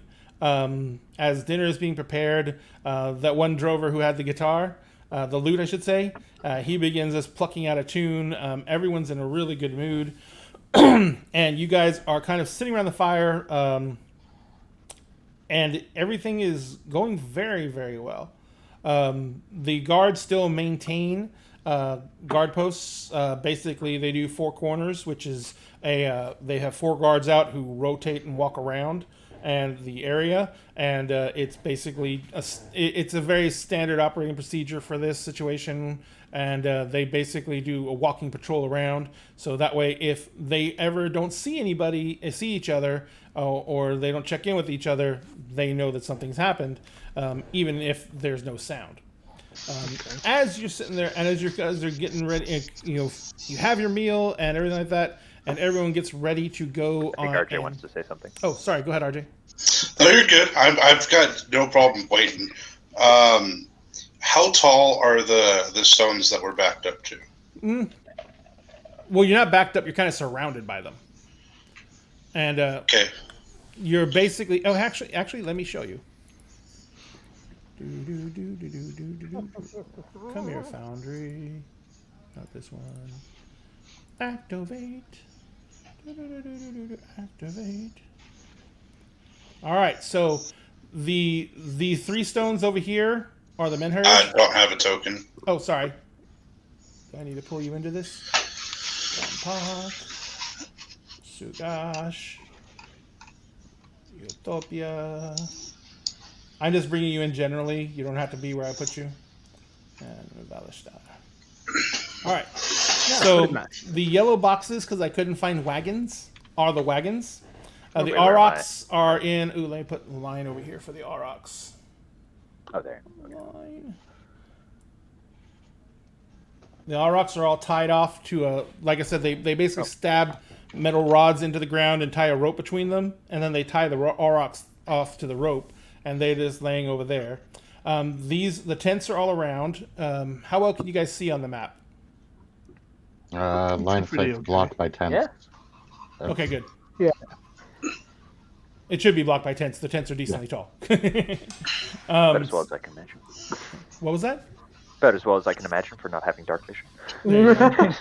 So let me get this over to here, move this over to here. And so the wagons are the yellow boxes. The Menhirs are the huge stones here, and they go all the way around the camp, but it's such a big area that I couldn't put the whole thing in here. I gotcha. And then these are the campfires in the centers of the four tents. And you guys can share a tent. You can go into separate tents, whatever. There's more than enough space, and there's more enough room for everyone to move around. And So we have free reign to move where we please? yes, Cool. So you're gonna move. Yeah. I'll give you an athletics to climb the rock okay, if you want. yeah, I would like that because you're climbing a rock. It's big and tall. Yeah, the Menhir is running anywhere from 15 to 20 feet tall, but there's tons of handholds. It's not a hard check. 10 will absolutely do it. Okay, so and I'm just going to post up there the biggest and kind problem of watch is, over the camp. yeah, the biggest problem is there's no comfortable place up here. It's I'm- not- yeah. I'm used to being uncomfortable. Well, what I'm saying is you're not going to be able to sleep at all. I'm not sleeping at the moment. Okay, cool. I would like to, while I'm sitting near Bro, the I had fireplace. lights on already. I Now know, we're all just but they didn't have blinded. animation, and it was bothering me, so I made them flicker. Sorry. Cool. Why is the one to the south so small? I didn't do anything except add the flicker, probably because the way the tents are, Oh, okay. because it is taking line of sight on them. Oh, yeah. Yeah, it is. It should be, makes though. sense. All right, so you guys are sitting around in the balminess of the campfires, enjoying it. The rain begins shortly after you finish dinner. Yay. As you're finishing dinner, the skies open up, and the storm that's been chasing you this entire time finally has caught up. It is not a massive storm. It is just a standard, steady rain. It's a spring evening. The rain is a little cool, but it's not unpleasant. The drovers all quickly dive into their tents. The guards kind of like heave sighs because they know that's going to be a night of walking around in the rain and being soaked, which is never fun. They all start pulling out their cloaks and getting ready for night watch. Are you guys going to take parts in watch? Are you guys going to take parts in watch? Okay. Absolutely. All right. So you guys divvy up the watch slots. How are you going to do it? So it's 4 people on watch. You have 11 people total. So you got to divvy up the watches so that there's 4 people on watch at all times, and there's 11 people total that can take watch. No, wait, sorry. There's 12. I forgot about the captain himself. So three watch shifts. Yes. Mm-hmm. I think Grompak and I will take like 1 a.m. ish with Overnight, the tieflings basically? if they're willing. Yeah, the tieflings will take the early evening. There'll be two of the posts on the early evening slot because they can also see well in dark. I figured they'd come with us. Well, because in the early evening, the dusk is always really hard, and then it gets dark after that. So they need someone who has dark vision. The hardest shift is the overnight because we absolutely need people with dark vision on the overnight shift. But you got 2 of you already. And I have dark vision. Do as you? Well. Mm-hmm. Oh. How you've... Okay. One quick Yeah, question. dark vision 60 feet. Okay. One quick question. You kind of were indicating that Utopia didn't know what she was. Mm-hmm. She just thinks everything's No, normal. it would become very apparent that she can see in the dark where other people cannot. Because she was raised with humans. Oh, true. Well, oh, wait, no. So does she just know there's something unique about her and she's never just really really said liked anything? Like, Oh no, it's not that level. It is if she is in pitch darkness, it's like there's a dim light. It's the kind of thing that like she knows these little, like she knows about that. She doesn't know about like the full extent of her abilities, but she knows that there's some stuff she can do, and she's just told like, oh yeah, like sometimes people in our she thinks that her family's like some sort of legendary thing, and so she thinks like, oh yeah, that trait pops up sometimes. She doesn't know that it's like she is something that isn't human. But she knows that like there are some special traits that get passed down through the family, but she isn't told like the full extent of that. So she's like, oh yeah, like that's a thing she can do, but she doesn't know about like a lot of like she channeled divinity because she was like panicked and was like, oh god, a fucking shadow demon, like what the fuck. It wasn't like, I know I can do this thing, let's do it. Mhm. And so for her, dark vision is similar, where she's like, oh, it's a thing that she can do. She's been told that it's like, oh, it's like a risk. And in, considering that, considering that, there is no such thing as an Aesmir. There's no race of Aesmirs like the Aesmirs have babies with each other and make more Aesmirs. Yeah. Aesmirs just pop up. Yeah. And then tieflings just pop up. Tieflings come from whatever stock they come from, but there's not like, if 2 tieflings got married, there's no guarantee that they'd have a tiefling child. So, Half-breeds. huh? I said half-breeds. Well, it's tainted blood. It's blood that's mingled with divine or fiendish creatures, and it basically affects the entire line of the family. Yeah, it's like having the X gene. Like, if 2 mutants were to get together and have a kid, there's no guarantee that kid would also have the X gene. Yeah. Except for, content.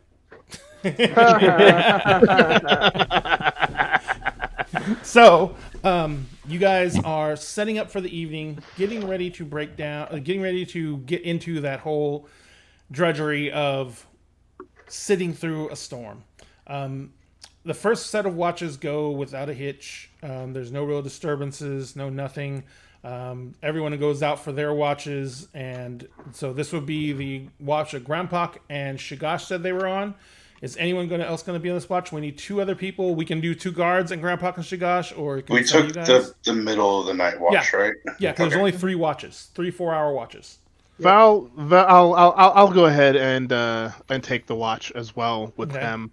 and Oh, I'll besties. I'll take it. Okay. I'll sit in like the middle of the camp, and I will allow myself to see through Inari's eyes, and I'll kind of send her on a circuitous kind of patrol. So you're gonna stay there the entire time and see through her eyes? Not the entire time, just like maybe like say like the first 10 minutes of the watch. Mhm. I will just kind of like to do a really quick kind of patrol with her. And And remember, then- the connection you have with her is 100 feet. So Yes. even when you're not seeing through her eyes, she could also be patrolling around other areas and be able to warn you if something comes up. Exactly. And of course, you have your sword of warning. So, Yeah. all right. So what we're gonna do right now is it's 8:30. So, and I'm out of drink. So what we're gonna do is we're gonna take a 10-minute break while I get another drink, and we can all refresh ourselves, and then we will get back to it. So, ladies and gentlemen, 10 minutes, and we will be right back. After these messages, You guys we'll know. be right back. back. I'm clear.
hello. Thank you so much. I have. What was that?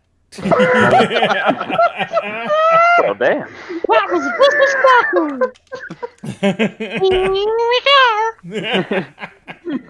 So, you guys, like I said, the second watch starts up, and you are. It's basically Val, Sugash, Grandpak, and Utopia, correct? Mm-hmm. Okay. So Yup. you guys are sitting up there, and This Dugash is my bestie. the first hour is wet and boring. Best friend squad. Yeah. During the second hour, the storm starts to pick up a little bit. Some lightning starts rolling through, and there's a lot of thunder.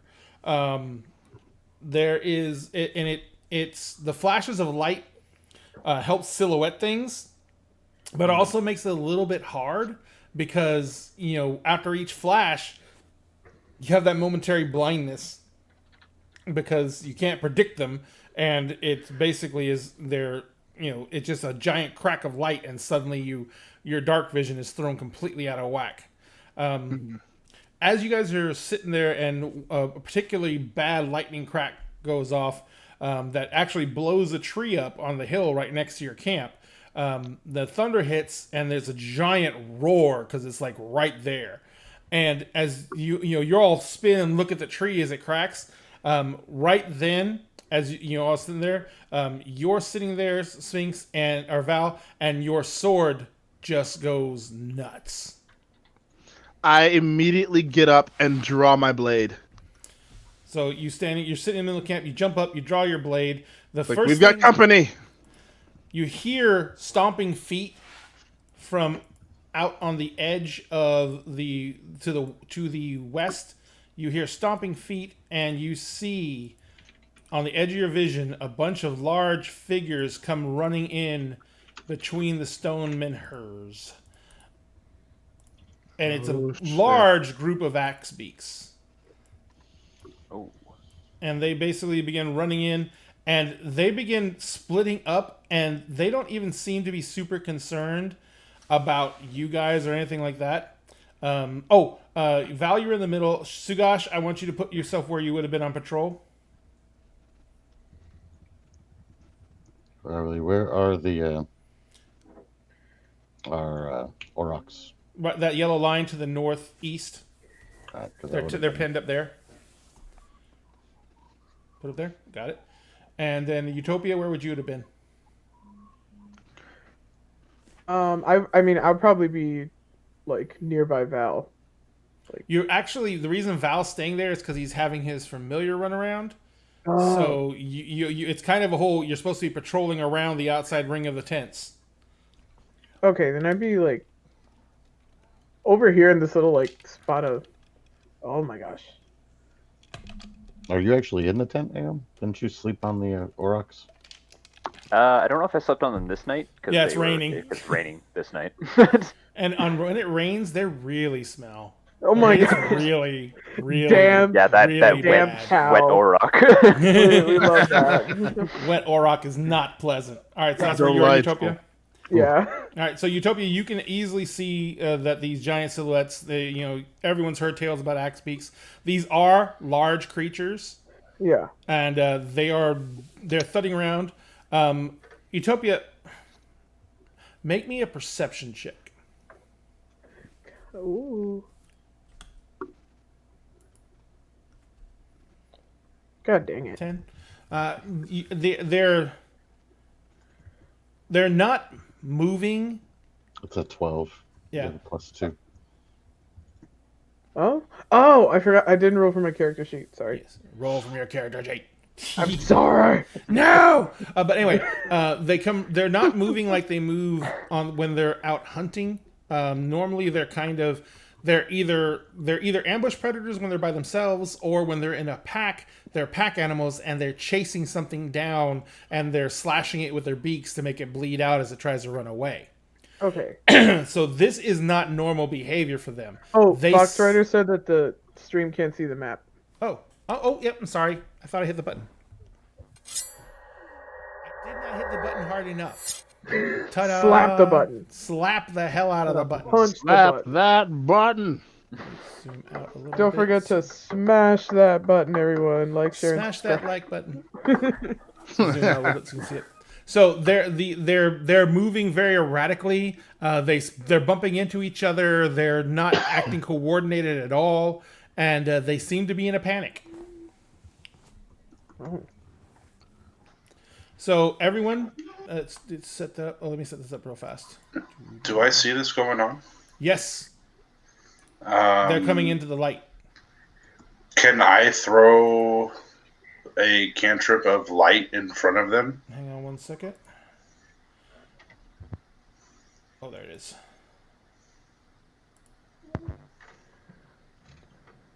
And I assume the yellow marks are carts.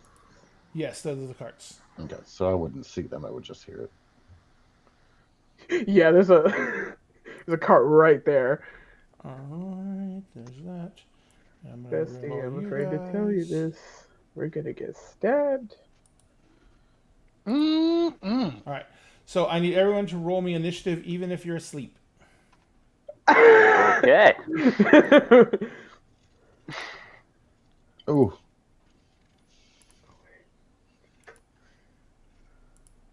Yay. Yeah, I had some crappy Okay. rolls with some of the max beaks. Let me get my initiative. Where's my- nice. Come Thank you. on. Where on the character sheet is initiative? If you open up the combat tracker, so right click on the fist, there's a little dice next to your name. You can click on it.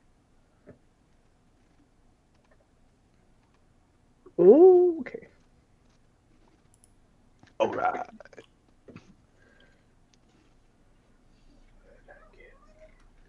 I don't know why I didn't count it. What? I think she rolled for the goulet. Yeah. Roll initiative. No, I wrote. Oh, weird. Oh! Oh, Nice. Worked Oh, damn. man! Faster than me. No! Alright. I probably used up my good roll. Damn it.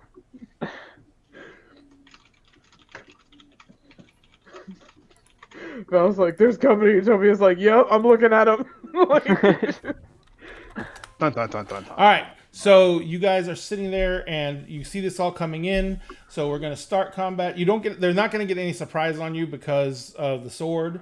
But we are going to start combat. The first one is Axbeak. And he is going to move. How fast does Axbeak move? Really fast, yes. Really fast. Oh no. So he goes. Oh boy. Oh boy. He gets to here. And.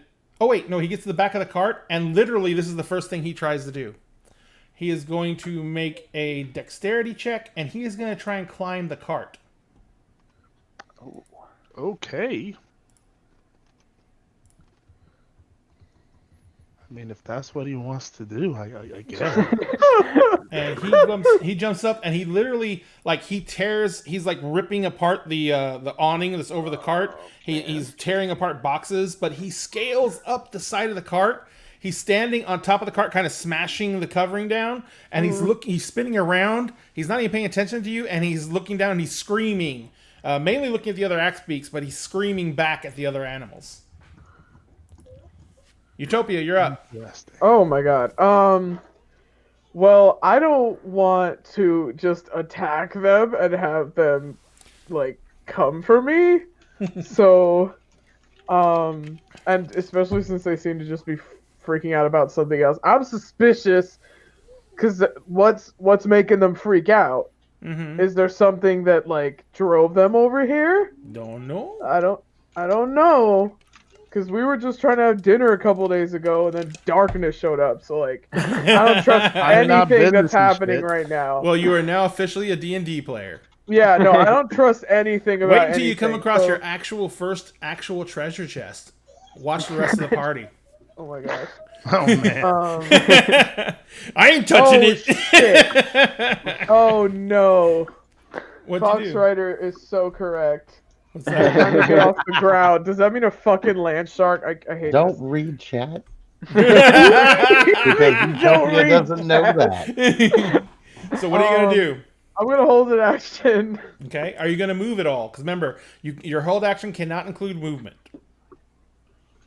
So you have to move No, I'm first gonna- and then declare your hold action. Hmm.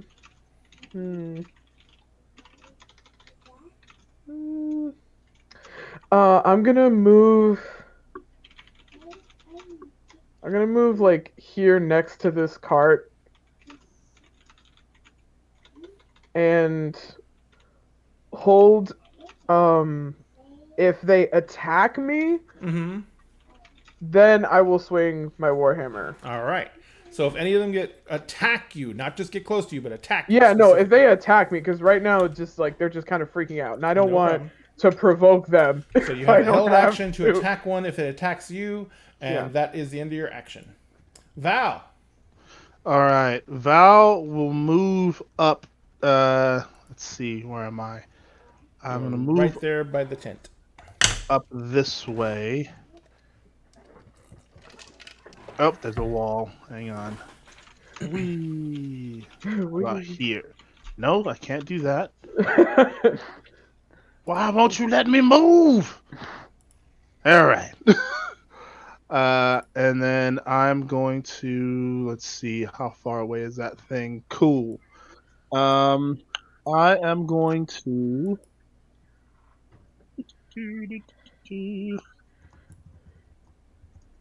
I'm going to cast Mind Sliver on this little guy right here. And let's see. Not on myself. Ooh. And I wish this had volume control. It does. It does. It does. Yep, top of the bar, third one from the right. It's the eighth notes. Not all of us are musicians. I know where their notes are. I wouldn't. Yeah, I would have A known that. music note to me. All right, so you moved up to there. You cast Mind Spike. I'm casting Mind Sliver, And is it and an attack roll or a... it's an attack roll. Yeah. Oh no, it's not an attack roll. It's I a. got I got They it. need to. Save. You got him Yeah. targeted, right? Yep.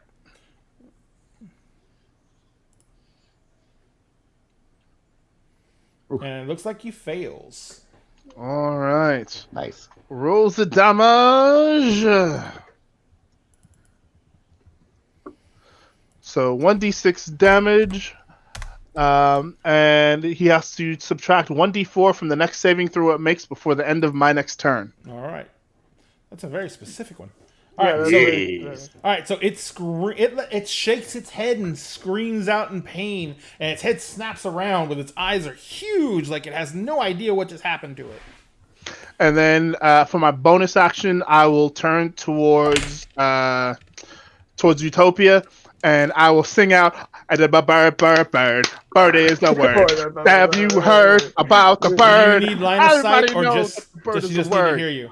She just needs to be able to hear me. Oh, she can hear you. Yep. And she gets a mote of potential. Mote of potential. Dun dun dun. So that is your bardic inspiration. Thank you. All right. So that is the end of Val's turn. Indeed. And it is now over to Grandpak.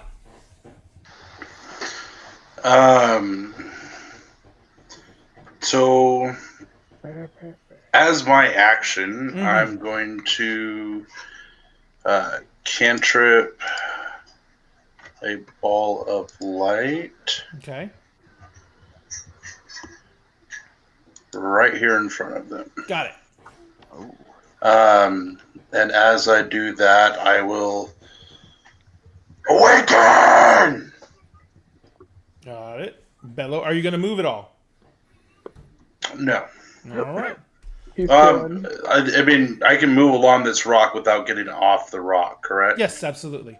I mean, it's Okay. not it's uneven territory and everything like that, but it's not like difficult terrain or anything like that. So then The I'll only thing that'll just, cost you movement is climbing down is at half speed, unless you just plain old jump. I'll just move to here. So that was my action. And, Cast light, Fox Rider.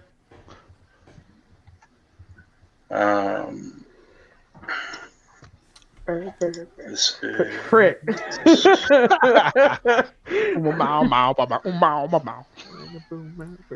Oh, I sorry think about I'm that. within. Dig it over here a bit bigger. Everybody knows that the bird is the word.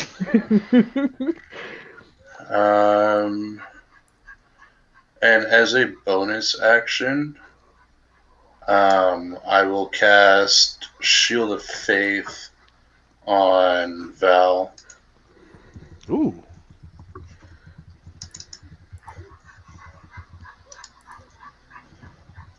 Man, I can't wait till Utopia knows what the fuck's going on and I can use the rest of her characters.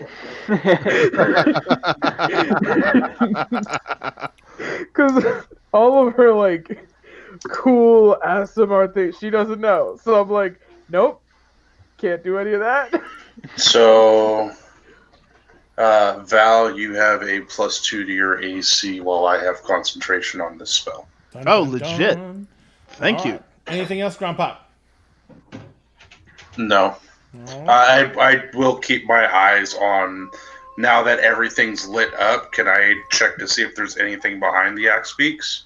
There's nothing lit up behind the axe beaks.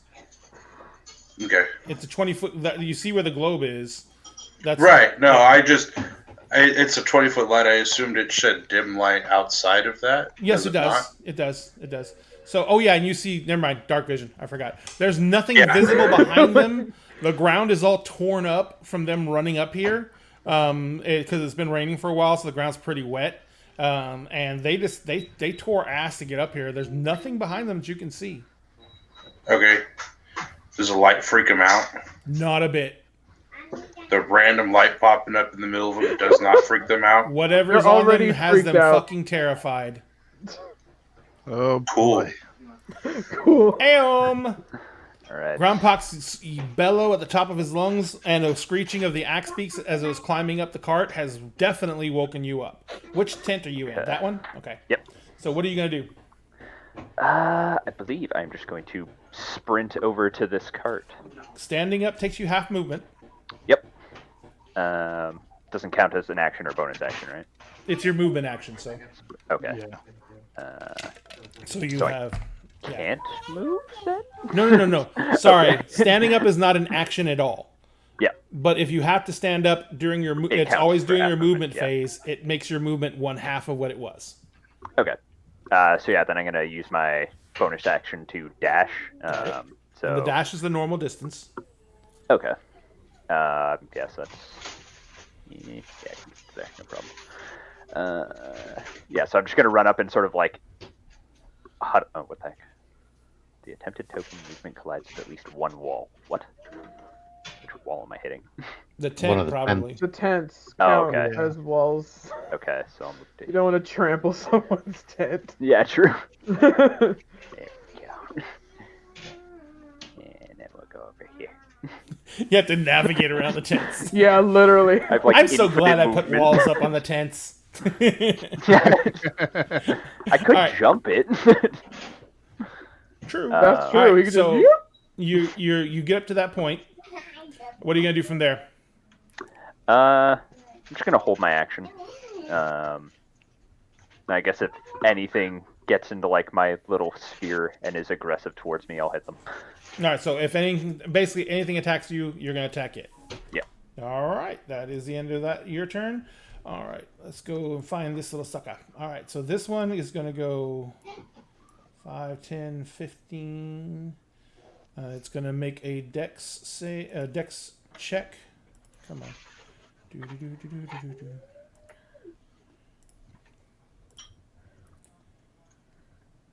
And it makes it as well.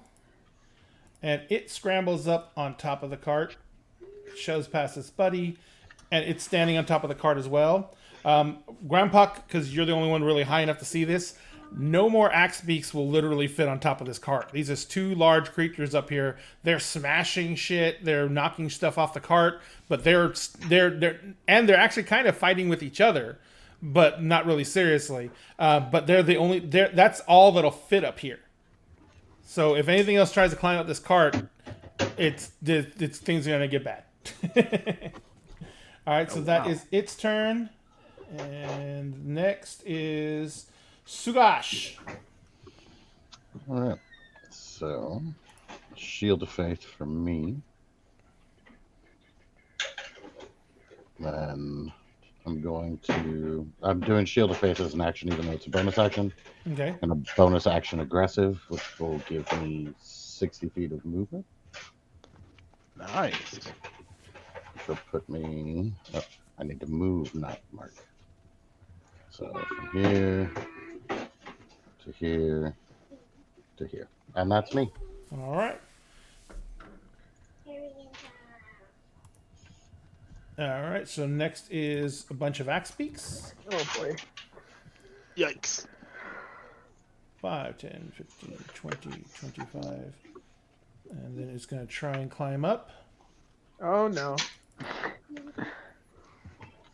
Because it's That doesn't just a sound like dumb a great animal, ladies idea. and gentlemen. It has no spatial awareness. Something is just scaring the fuck Hey. out of it. Climbs up on top of here. And then I'm going to have all these little axe beaks are going to get into a wrestling match real quick. Oh my. It's just going to be 3 strength checks, and the lowest check falls off. One of them has a minus 1d4 to his check from Val. That's correct. That True. is all right. So the first one is the one that climbed up there. He gets Value what's his total? 12. The next one is going to be the one that just climbed up there before it. So it doesn't have the 1d4. And then so he got 16, and the last one's not looking good for him. Oh, I forgot to roll the 1d4. Sorry. The 1d4 should have been on the first one that jumped up there. So Yeah. that Yeah, was a that's- 12. that's what I'm doing. So he actually did really well. How do I roll this? Oh, there it is. Doot. Damn it. How do you take dice off once you selected it? Right click. Ah, thank you. Doot. And so he has a total of 17. He has a 16. So he has to. So this is what I'm going to do. Because Val did cast that spell on that one, and it technically is at a disadvantage, it is going to fall off. Nice. And these two are up there. So it falls down. It's going to take. It'll take a d6 damage. Because it's tall enough. Takes 4 points of damage. Okay. And it squawks and screams as it falls and hits the ground. And then the other axe beats begin running. This one's going to go 5, 10, 15, 20 right here. It's going to do the same. This one's going to follow it and do the same. This one is going to come running up here and 10, 15, 20, 25, 30. And it stops right beside you, Utopia. It is going to slash at you just because it's an axe beak. But let me do the other two checks real quick. Dexterity check for the first one trying to get up. It made it. Dexterity check for the second one trying to get up. It made it. These guys are doing good. So these two are up here now. On top of this cart. Utopia, this one's going to roll an attack on you. Okay. Oh, let me target you first. To miss. And then...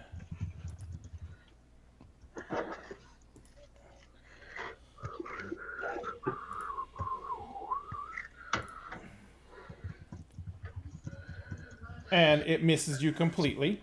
Oh, okay. Nice. Alright. But that's its action. And then after the axe beaks go, we're back to the top of the round, I do believe. Hang on one Hold second. on. Yeah. Utopia held her action to hit one of them. Utopia, you get to swing on it. Yeah. All right. Sorry, buddy. Utopia buddy. crushes angry chicken. Yeah, no, like that's the thing. Like it didn't even. It missed, and I'm still like, sorry. Oh wait, hold on. There was Hang on, intent. the stream is I don't wanna tar- seizing there up was again. intent. There it goes. Okay, we're good. All It's the right. thought that counts.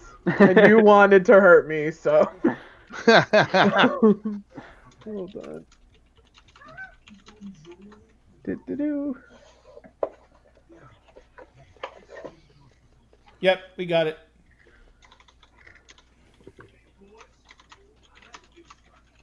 And Oh.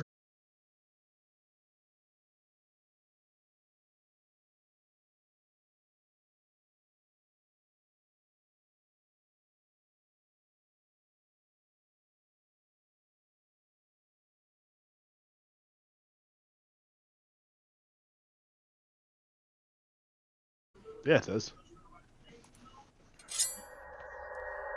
For those Ladies and in the gentlemen. OA land, give us a second because we're down on Twitch.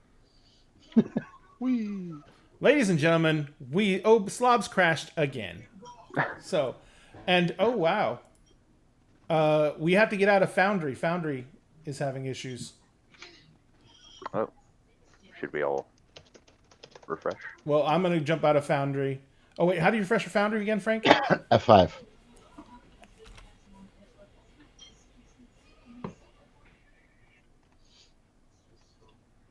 Looks like that may have done it. I think that did it. That looks good on stream. Do we need to refresh on our end as well? Yes. Alright. Yes, Foundry went. But yeah, as soon as the GM has to refresh, everyone needs to because it desyncs. And yes, Fox Rider, Slobs totally crashed again. Hooray. We're going to be going back to OBS Studio after this game. So, that was on... Whose turn was it? Let me get here. That was the Axe Beak's turns. And we're back up at the top of the round, which is actually an Axe Beak. This Axe Beak is going to freak out. 5, Well, 10, 15, we love to see it. 20,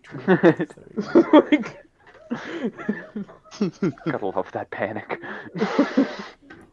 Val, it runs like almost in a beeline at you, Oh. and it Okay. is going to attempt to cut you with its steely knives. Okay. Oh, I gotta target you first, Val. I'm so sorry. I did not target you. I feel like such a horrible person because My Shield of Faith has me at an AC 14. okay. Do your worst. And I shall do mine. Oh, it hit. Oh. And Damn. then damage. Le damage. Oh, that's not good. That's not bad. 3 points of damage. It Okay. slashes you with his beak. All right. Ah, you rotten bitch. Utopia. Utopia, you're up.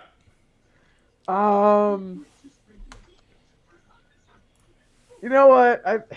I'm gonna attack the one that's closest to me because I don't trust it to not try and rock my shit again. Got it. Make sure you have it targeted again because we had to Yes, refresh. I have it targeted. I like the music. Thank Yeah. you. I did target a token. It's not targeted again. There it is. Now it's targeted. Dang target. For some reason, it dropped. Let's go. Let's go. Oh, that hits.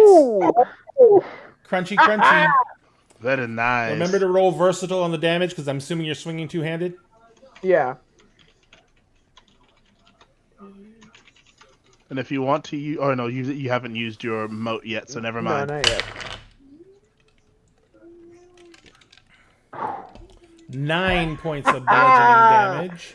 Period. Now, Utopia, are you familiar with paladin abilities? No.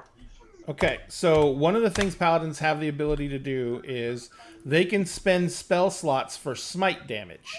Okay. And if you spend a first level spell slot, you get to roll an additional 2d8 points of radiant damage. Or if you spend a higher level spell slot, for each spell slot you spend higher level, it's another d8 up to a maximum of an additional 5d8 damage if you spend Jesus. if you have that ability, which I think Okay. you only have first and second level spells right now, right? Yeah, but she should have a divine that lets her add divine smite. If she channels her divinity, yeah. Yeah. So, but you would have had to done that before you attack. Smite can be done afterwards. Yeah. Okay. I'm not going to like. Should I smite it? I don't. Up to you. I'm just letting you know what your chicken. abilities are. Yeah, it's just. He said Scared, chicken. angry ass giant chicken. All right. So, Um, are you going to smite or not? No. All right. I'm suspicious. I feel like something else is gonna Suspicious. happen after this. So Why would I'm- anything happen? So, are you going to do anything else other than smack the chicken? I'm gonna smack the chicken, and It's kind of funny. The first fight we ever did to play with Foundry and show everyone we were fighting abyssal chickens. it was abyssal chickens. Yeah. Hold on. I just want to make sure that it is okay. Yeah. So I smack the chicken, Mm-hmm. and then go. If you This walk out side. of range, it gets an A up, so you know. If you move outside of its threat range, which is 5 feet around it, it gets to attack you as a reaction. I'll risk that. All right. And yeah. So All right. So it's going to roll an AOP on you. Which chicken is this? Oh, it doesn't matter. I can just use any chicken. Oh, I need to target you with this. Oh, wait. No, I do have to have that chicken. Her axe speaks. Yes, Axe Beak. Sorry. The Axe Beak of Doom. Where is Utopia? Targeting. Features. It's going to axe you with its beak. Attack. Misses. Yeah. woo! All right. There we go. I mean, Oh, it's it got did just Val- get its shit rocked. So All right. So that is Utopia is at the end of your turn. yeah. All right. Val, Okay. a chicken has attacked you. I will look at the chicken. I will narrow my eyes at it, and I will sing to it. Hey, chicken, when I dig your grave, I will make it shallow so that you can feel the rain, and cast dissonant whispers on it. Damn. That was some bitter shit right there. Had to make it feel it, you know? All right. This is personal. Dissonant those whispers, sir. It's like, sir, you hit me, now you get to die because you was a bitch. Does the So, chicken alright. understand? It, Or does it just get the intent? it gets the definitely will intent. get the intent. It gets the emotion. Yeah, there's some emotional trauma going on here. So, Val, did you cast your spell? I'm Here rolls down chicken. getting ready to cast it now. Here we go. And, yep, first level. So it needs to make a DC 13 Wisdom saving throw, please. Nice. Holy shit! Don't tell me the chicken. Like Did it save? Wait. I need to see something. oh. Why does it have +1 in the saving throw? I'm not supposed to see it, but you did roll it as Val. Wise chicken. I know. Why was I rolling it as Val? This I is don't a know. wise chicken. That's weird. All right, I'm just gonna make a wisdom saving throw from here. Yeah, if you double click on the chicken, you should be able to do it. I think. Yeah, I just did it. Oh, Like we natural have names, but one. we've all just settled on chicken. Nine. know. Yeah, no, it's It's an chicken. axe beak. It's chicken. It's So It's roll mean that damage, chicken. sir. All right. So normal damage. Ooh. So it takes 9 psychic damage, and it has to run as far away from me as it can. You lash out with it. Well, you feel the spell take hold in its mind. Its eyes rear up and go wide, and instead of spinning around to run, it just collapses to the ground in a heap. Oh. Oh. Okay then. Is Damn. it dead? Can I tell if it's dead? Let me find it real quick. It seems to be very still. Oh, that's Okay. Oh, okay. I scared it to death. That's fun. All right, are you gonna do anything else, sir? You may move if you wish to. There's nothing causing a threat around you. Okay, I am going to move just next to Aeom. The world's It's so- party around me. And I will spend my bonus action to give him some inspiration as well. What? Hit it with your best shot. Come on and hit it with your best shot. Na, na, na, na, na. So you also now have bardic inspiration on you. Awesome. All right, so that is the end of Val's turn. Grompak. Indeed. All right, so I'm seeing that these guys are dealing with the axe beaks Mm-hmm. and seeing that they literally just don't give a shit and are trying to run from something. I'm going to hold a second level guiding bolt Mm-hmm. for anything that pops up within range that is not friendly. All right, perfect. And that's going to be my turn. You got it. Aeom. All right. I'm gonna jump onto the cart. Okay, I need you I to know make there's me not a lot an of space in athletics check. Are you climbing all the way up to the top where the axe beaks are? Where the axe beaks are, yeah. All right, I need you to make me an athletics check. All right. Normal. Actually, with the jump, can he clear that? Oh as a yeah, you student? can Yeah, just I should jump. be able to clear that. Yeah, Yeah, no, no, you never can just. Forget the athletics check. You can just jump up Okay. there. Okay, cool. Goddamn rabbit. Mirthful leaps. Boing. And once I'm up here, I don't necessarily want to grapple with the creature, but I guess that's the closest interpretation. I want to push it off. The nearest one. to You me. can, if you can grapple with it, if you make the successful grapple, then you can basically move at half speed and then you release it, and it'll get a dexterity save to try and stay up there. But it's gonna be, and since it's grappled, it's gonna be a disadvantage for the dexterity save. Okay. Does that make a sense? Rolling grapple. Roll That the makes grapple. a sense. How does roll grapple? I don't see it on my. It's a strength check. I think that's a Oh, strength just check. strength Yeah. check. Okay, cool. Strength to strength. All right. Well, that's gonna be bad. Should have Spartan kicked him and done an arm. Yeah, strike literally. that way. Yeah. Yeet. Oh man. Now we get to see a satyr fly. Yeah. Don't look at me. Ah, Will My, fall though. my foundry is locking And I up. see a satyr There we fly. go. Yep. Actually, what happens is you just can't. It's a large creature. Oh shit! Sorry, you should have been rolling a disadvantage. It's one size category bigger than you. Okay. It takes up 4 squares. You take up 1. Yeah. I would have failed either way.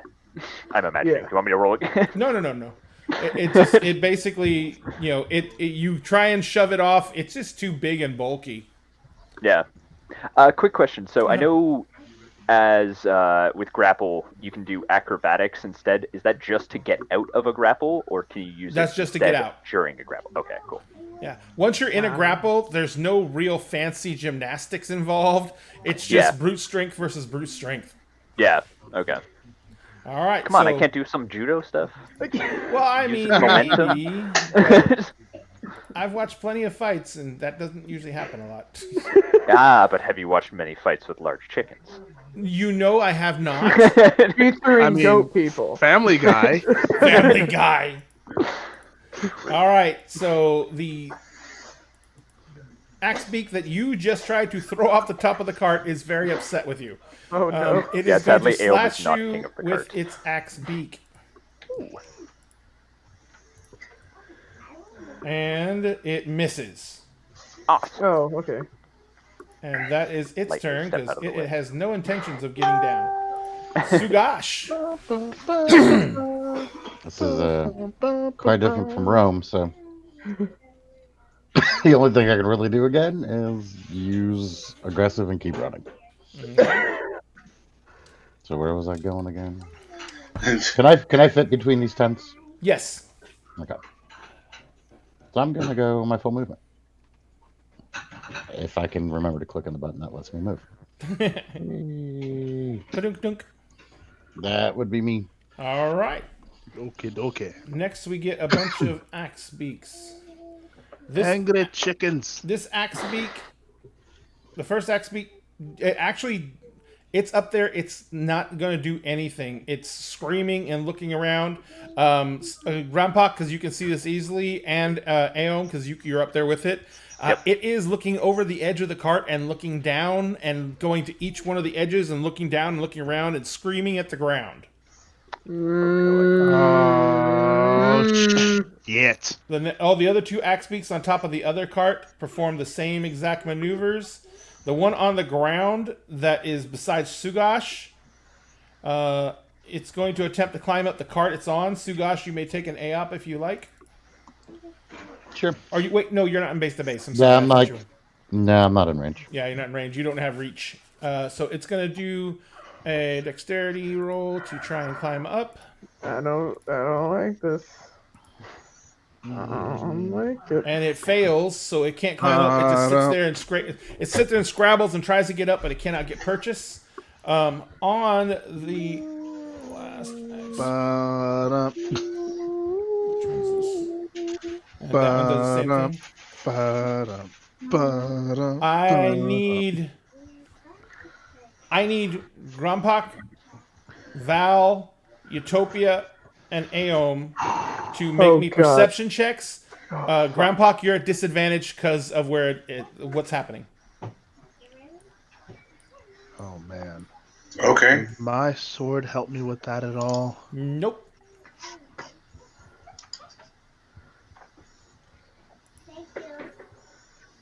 No, it does not. Okay.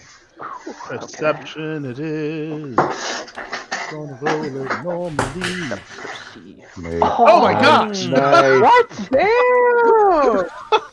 Thank you. Nice. Natural 20, baby! Utopia, did you already roll yours? Val doesn't need the sword. I'm trying. His perception. I am perception. There we go. Ta-da! Ooh! Nice. Those were really good rolls, guys. All three of you. The force is wait. strong with Yeah, us. Aeom, all three of you. That was good. Grandpak, you can't really see it because it's on the other side of the tent. But all three of you, there is a giant bubble and mud kind of splats out around the carcass of the downed Axebeak. And then the Axebeak kind of just does this weird thing where it slams up and heads slam together each other, and it goes That's a fucking shark. into the ground. This feeling. entire carcass is gone. And there's a big divot in the ground now by that tent. Oh, shit. By the way, the other guards were standing out and they were watching you fight and they were looking around, keeping guard. The moment they see that happen, they fucking start running for the other carts. Oh, jeez. They seemed really confident before. Not. Well, the Axebeaks are not a big deal. All right, so after that is its turn. Utopia, you're up.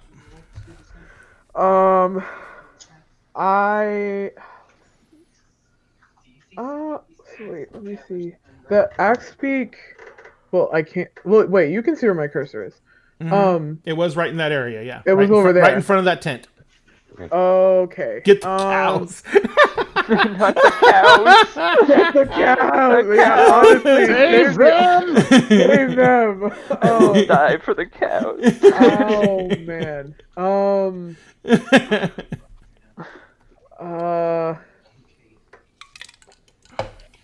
Let's see.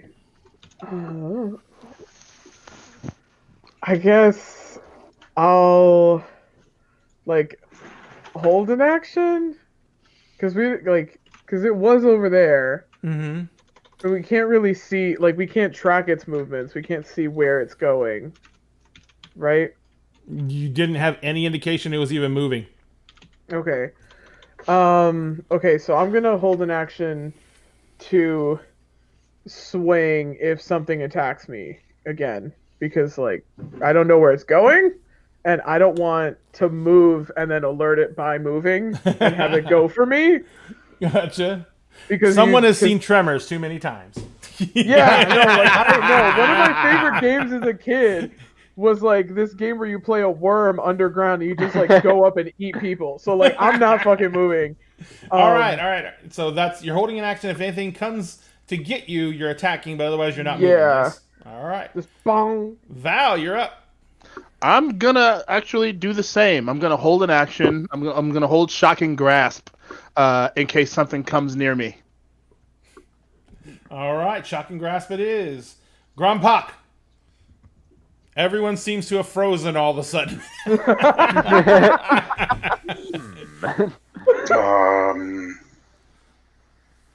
So I held my action, but because I didn't see it, I didn't get to attack it, correct? Right. Now, you held the action for that spell. If you do not spend that spell before the end of this turn, that spell slot is wasted. Glorious.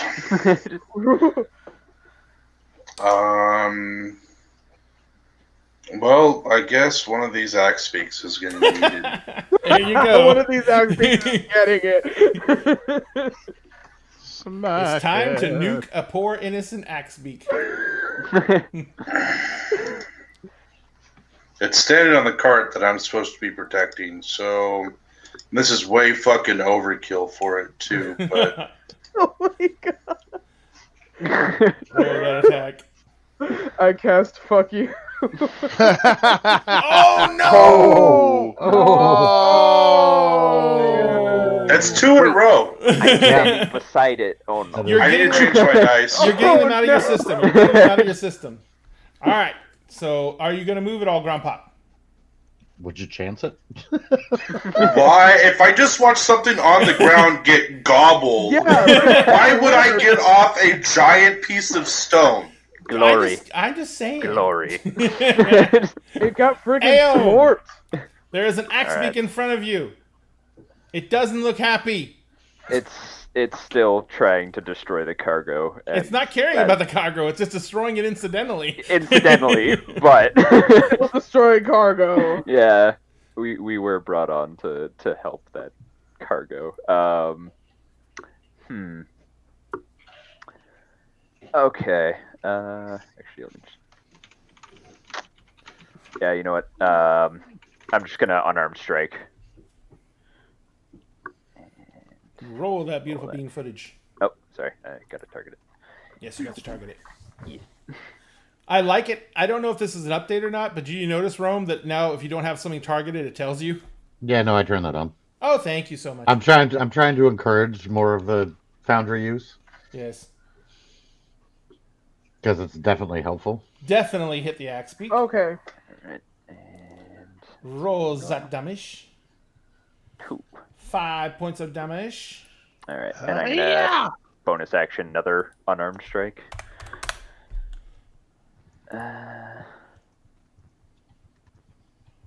Thank you, everyone, for teaching me about that one. You hit again. Alright.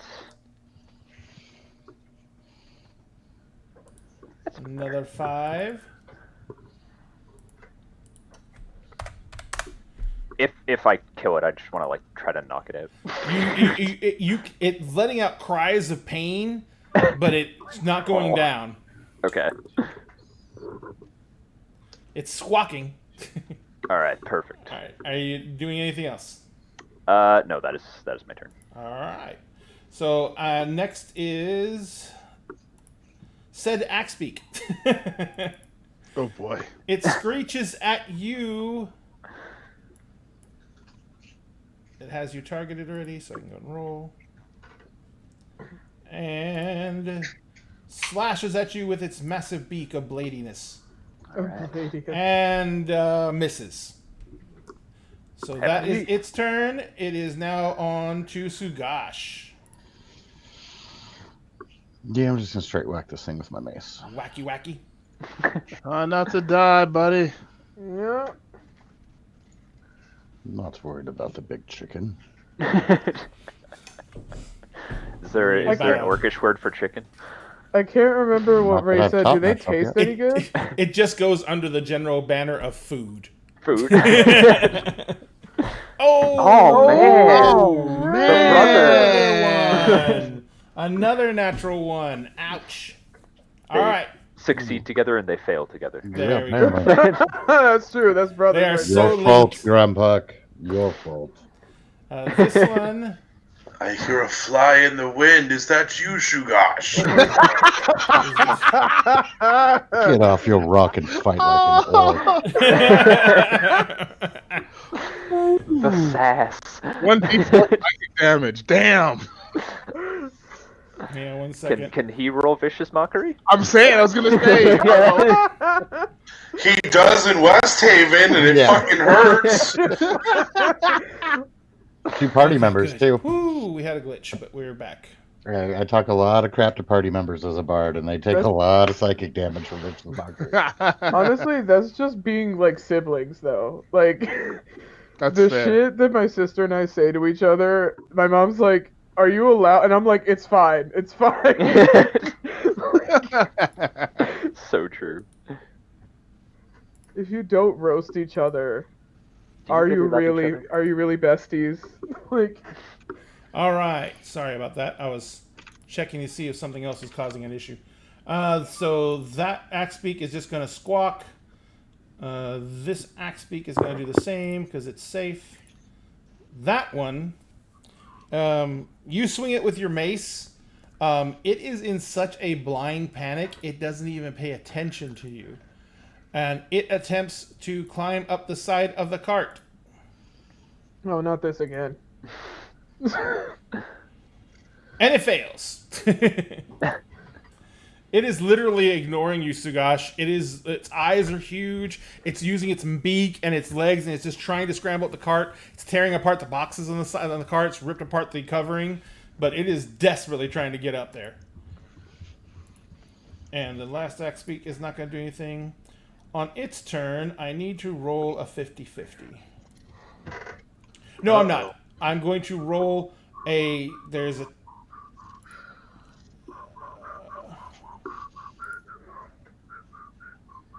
Oh, shit. Okay.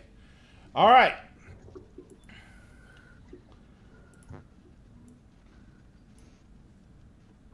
Oh, whoa. Oh, well. Sugash. Let's The go. boulet slams up and it tries and comes up. It bursts out of the ground and slams into you. Now you are prey. Let me make sure I got your card. Like half in his mouth. Screw you. I literally gave Fuck you. I gave you a 1 in 6 chance of being the target because the axe beak is so much bigger than you. Oh, I'm down. Let's do it. Let's go. See? Glory. What the hell? Glory indeed. Why is it Oh, not hello. rolling it? Huh. All right. Oh. I need to roll I need to roll a standard bite first. Thank you for the raid.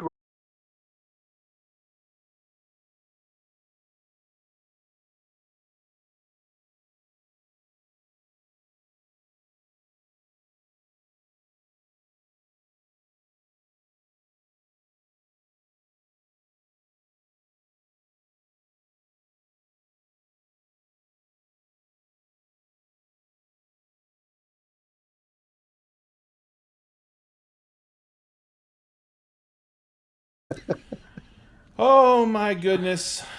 I am so sorry, everyone. Streamlabs keeps on crashing tonight. I have no idea what's going on. I really apologize. Like I said, death knell for Streamlabs. We'll be using OBS, but I have to set up OBS and I don't have time to do it right now. So unfortunately, I apologize for that, but we're going to keep on trying to play through this.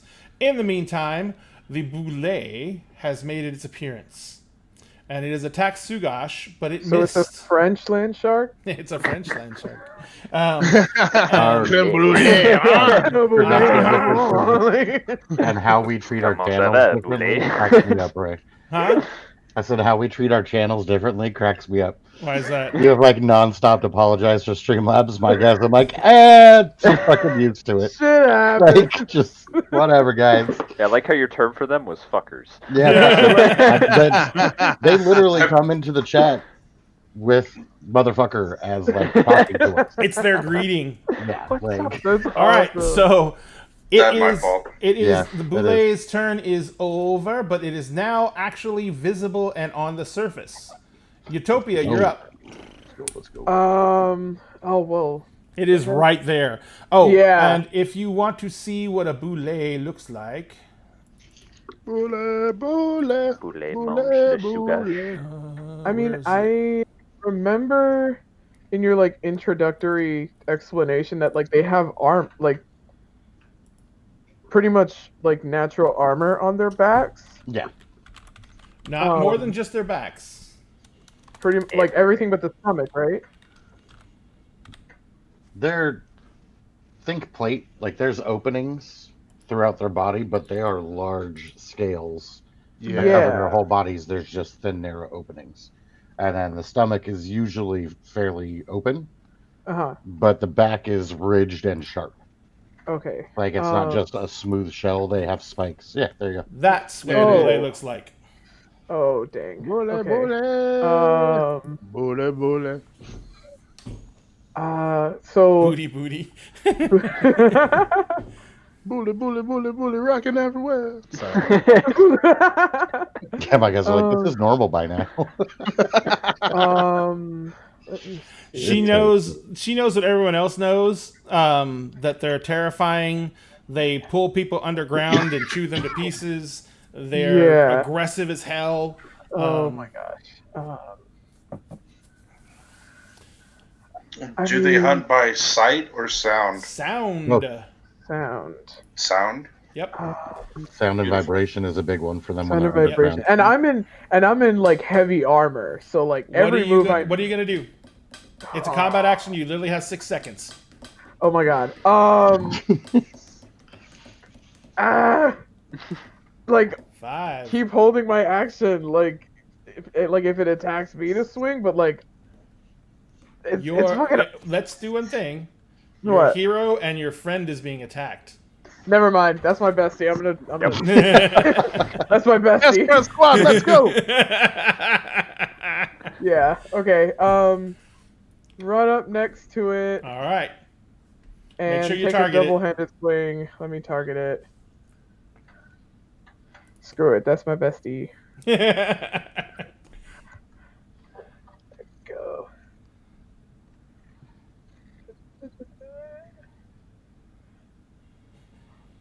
Oh, roll attack. Oh man. Oh, It's a no. plague. Oh no. It's a plague. Oh, It's a plague. All right. Uh, But you did run over there and you did attack it. Now, here's one thing you can do because you have not spent any spell slots yet. Look at your character sheet on your spells because almost all your spells cast as a bonus action. And if you use your spells that give you things like, where is it?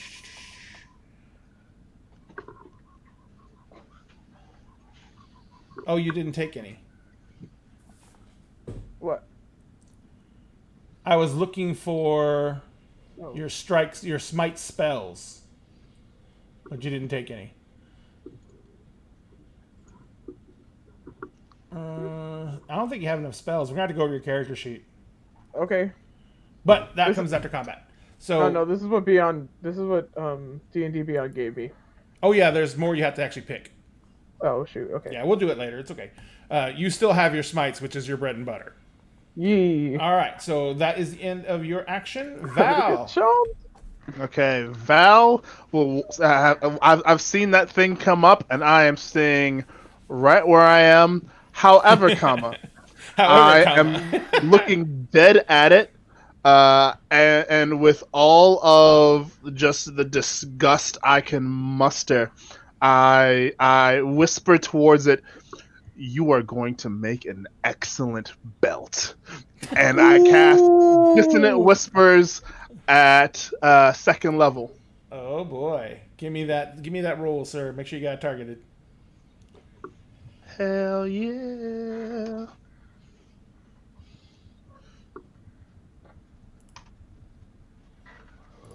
Roll The normal. pesty counter. Ooh. Oh wait, that's right. It needs a saving throw. I just rolled it. Gotcha. Oh wait. Let me do it. It's doing that thing where it targets someone else. It's what's the save for it again? It is, I 13, believe, isn't wisdom. Yeah, 13 wisdom.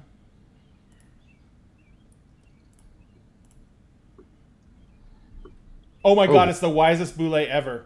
You gotta be. I Ah, rolled a natural 20. damn. What? Well, it still takes half damage at least. Okay. I want to talk with it about boule culture. Boule trying to culture. My God. Culture?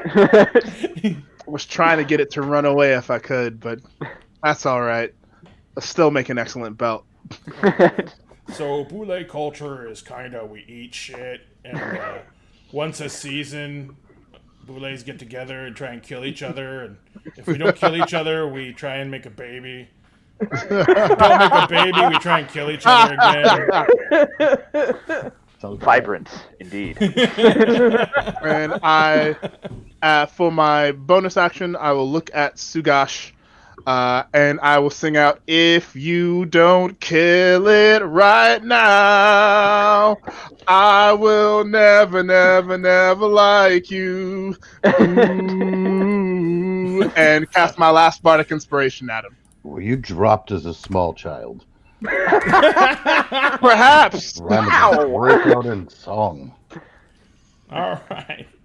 Damn. All right. So that is Val's turn. Bardic inspiration. Is that Grandpa! canon? If Sugash doesn't Thank you, by kill the it, will you never like him? No, I'm just I'm just trying to inspire him to kill it.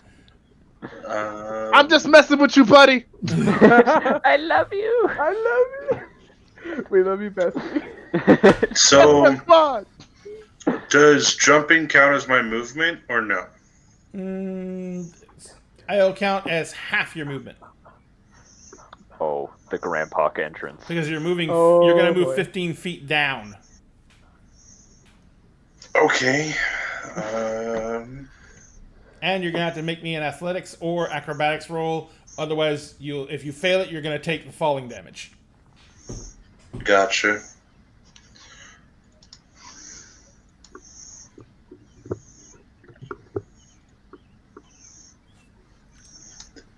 Okay.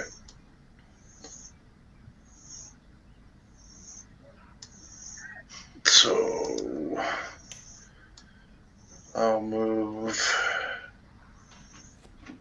to the edge of the rocks. Mm-hmm. And I'll do what I held previously. So we're going to send a guiding bolt at second level to this lovely creature. Got it.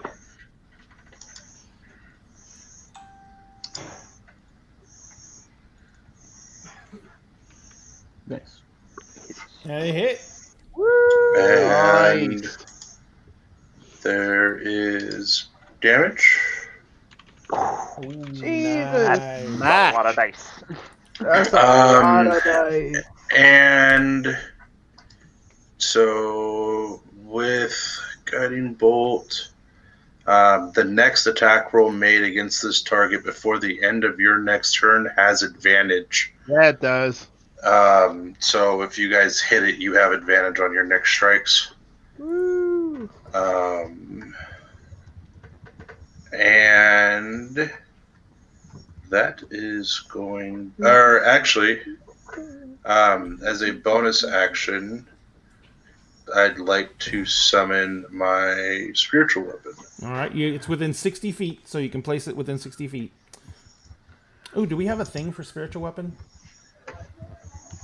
I don't know if you made a character for it or not. Oh, I have to make a character for it? Yeah, kind of like you did with the waitress. If you make one, I can get you a token for it. You don't have to do it now, but So it is a 60-foot cast.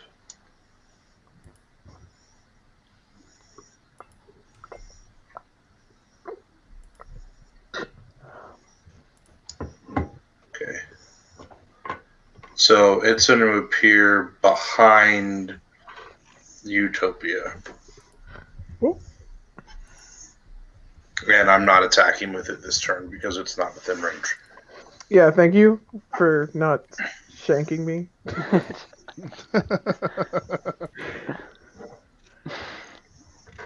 Why would I do that? All right, so it's behind you. I don't know. I don't know. Aom, you're up. All right. Okay, now I feel for the chicken because I know what it's trying to get away from, and I'm like, Shit. I like rest my hand on it damn. for a quick second. I'm like, I'm afraid of sharks too. and I am going to jump off and let's go with I'm gonna hit it with my quarterstaff. Oh, you're gonna jump down? Yeah. Okay, onto so the you're boulet. 15 feet up in the air on top of the cart. So I'm gonna Slow need fall. an athletics roll to land it. Now, okay, so Or I have acrobatics. slow fall. I have slow fall. That doesn't mean you half damage. You could also knock Okay, yourself just prone. tap damage. Okay. All right. Yeah, I'll do acrobatics. And that Stick is- the landing. Yep. Stick it. I really hope I do. I've got a +5 in acrobatics. Oh, Wow. it's a plague! Yep. All right, so you're if gonna you take. watch that video back, as you said, I have a +5. Yeah, exactly. And I had it. That's why it Yo. happens. Oh Karma. my You said god. it. That's an oof. And ouch. Well, you're taking half of this because you have slow fall. Yep. So you're taking 3 points of falling damage. All right. And because you took damage, I won't make you fall prone or anything like that. Well, it doesn't matter. You have enough movement to just stand right back up. Yeah. So I could are move you forever. are you jumping down on top of the boulet or beside Utopia or something? Ooh, Bro, you can can I like go on jump top right of onto it? my shoulders. Oh yes. Yeah. But I feel like if I did that, then I would cause damage to you, perhaps, maybe. So. It's not a gentle landing because you basically Yeah. just fell off the. You went to go jump off of it and you tripped. Oh, Yeah. by the way, when you go to leave its threat area, the axe beak is a stupid animal, and Yep. so it is going to take Oh, no. an axe swing at you. No worries. I feel that. No worries, I feel that. I'm like really feeling the axe speak right now. He Is there any way for me to Had a know tough day. like how much AM weighs? Missed. Nope. Very good. I feel like I'm like a fairly light person. Yeah, that's the thing. Like 100 he's not very I mean- heavy. He's Like All like right, so, skinny. but what are you 120. doing, Am? Are you landing beside? I think I'm like just for the glory, I have to go onto the boulet. Okay. Oh For the shit! glory of Well, you're still gonna Santa. end up beside it, Oh, okay. but you're gonna attempt to land on the boulet. Are you going to strike it too? Yes. So you're gonna strike attacking with- it. So yeah, go ahead and put yourself quarterstaff. beside Utopia because that's where you'll end up at the end of it. All right. Oh right, I have the wrong target. There we go. I really liked the flair of landing with like on Utopia, but I don't want to. It's kind of funny as you're jumping out and sailing through the air. Yep. The land shark, it's just as a natural action. It just lifts its head up and opens its mouth, and you realize you could easily fall completely inside of it as it snaps its mouth back closed right before you land on its top of its head. So go ahead and strike. Okay. Oh, target. Boulet. Unarmed. Remember, you have the your Oh, bardic first inspiration as well. Oh yes. Okay. And I'm swinging this two-handed, so versatile, Gotcha. correct? Yep. Oh, I have to roll attack. Yes, you do. Yes. That's better. And that hits. So roll your versatile damage. All right. Nice. Oh, that's better. 9 points of versatile Very damage. nice. Woo. And as I land, Mhm. I'm going to do flurry of blows. Got it. Spend a key point for flurry. Attack. That does not hit. That misses. And then do it again.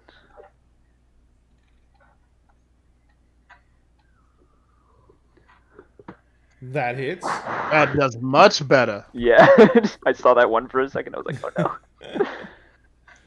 no. Oh, wait, damage. There we go. Damn, Yes. 24. 7 points of damage. Nice. Awesome. And that is my turn. Alrighty.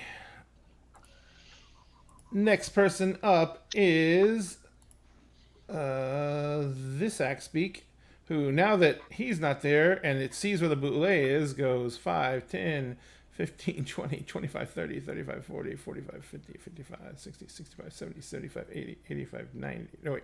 Move back to there because it's got 15 feet of movement for the fall. It needs to make a dexterity check for jumping off, or it'll take falling damage. It makes it. So that Axebeak literally just on the opposite side of the cart from the frickin' boule dives off the cart and just goes running off. Full speed. Doesn't even look at Val, doesn't acknowledge nothing. It's just gone.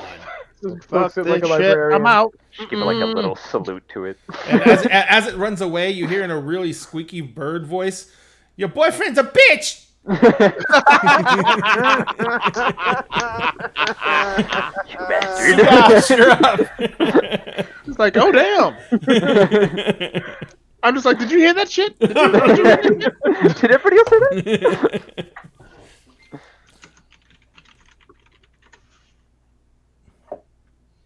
Marcus, go. What are you Oh. doing? Yeah, I was gonna say. Well, Gosh. you cut out for Mike for a second, and then Oh, sped okay. up really quick, and I missed what you were saying. I am Oh, sorry. yeah. No, that's all me. I was staring at D&D Beyond. I'm actually going not to kill, so to knock its ass unconscious. I need hit the Axebeak to make a DC 13 Wisdom. Ooh. Toll the dead. That voice, though, that added emphasis to that. That was scary. I got it for this time. All right, so will it toll fails. Oh my god. One. That's what he hears. That's what Damn. he hears. There is a giant gong and reverberates through. The Axebeak suddenly, like, there's a patch of skin on its face that gets all necrotic and rotty, and it shakes its head, but it does not fall. All right, so So that is. irritating. Ones are so irritating. Are you going to? Is that? You got anything else you're gonna do, Sugash? Yeah, I'm gonna bonus action unarmed attack and kick the boule in the face. You gonna kick the boule? I rolled a kick it in the fucking face. Roll to kick Give that a little motherfucker. thumbs up. Don't forget, Sugash, you have your Bardic Inspiration cells too. Which I will need. probably. Which I will I should need. use that on my attack. Damn. Hiya! Kia, bitch! You're a D6, right? Yeah. Oh, apparently I You didn't need need it. it at all. You punched the shit Nice. out of the Well, boule. that What is D6 your- also what goes is your towards strength your modifier, damage. sir? Strength modifier? Yeah. Is 0. I'm So not you do strong. 1 point of damage to the boule. Wait, what was that, Sphinx? The That D6 goes the D6 also goes towards damage to the boule. Oh, it does. So No, Yeah. then you're that's gonna. 3. Does he have to roll So it again, 300 or does that damage. 3? So it's negative total of 4 points of damage to the boule. Whatever, I got a Sparta kick it in the face. Sugash, you have never kicked anything so hard before in your life. Probably not. Kia, bitch! We could work on your technique, though.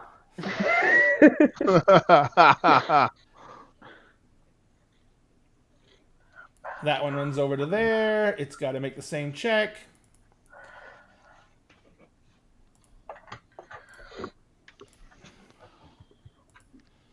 And it makes it. So it's hauling ass. If you haven't seen a pattern yet,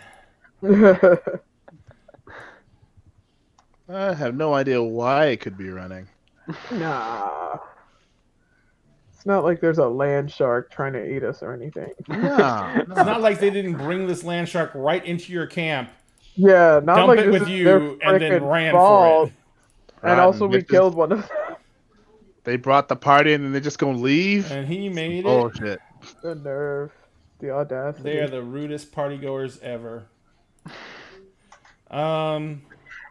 The birdacity. It is going to attempt to break away from you, Rome. Or sorry, Sugash. Are you going to attempt to Yes. strike it? Smack it in the face.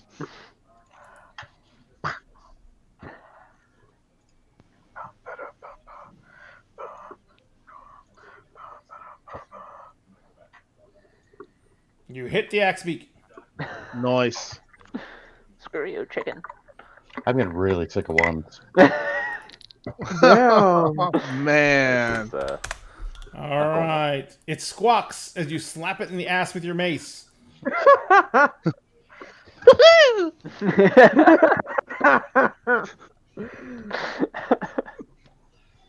And it actually gets the farthest away out of everybody. Come on, get it. I didn't have motivation. didn't have to jump. Yeah. Oh, I just realized that Boulay rolled really good on initiative. Oh, yeah. Yeah, it did. Just noticed he it rolled, now. he rolled a nat 20. And he needs to do his dex check. And he's fine. God, these guys are just nailing the dex rolls. All right, so the axe beaks are on full retreat, and they've left you with a freaking Boulay, who goes next. Delightful. All right, so it is a 1 in 3 chance for our 3 people in combat with the Boulay. So I am going to roll a d6, and I will start from left to right, with Rome being 1-2, Aeom is 3-4, and Utopia is 5-6. I mean, I did just kick it in the face. You did kick it in the face, and it That would is be really, really funny. upset. Let's He go. kicks in the face and it just bites me. Like, Screw you in Like, this is particular. the normal way things happen.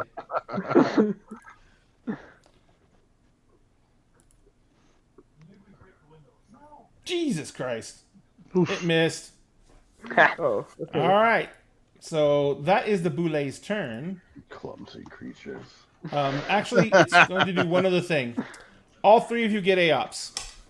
Oh, Oh boy. Okay.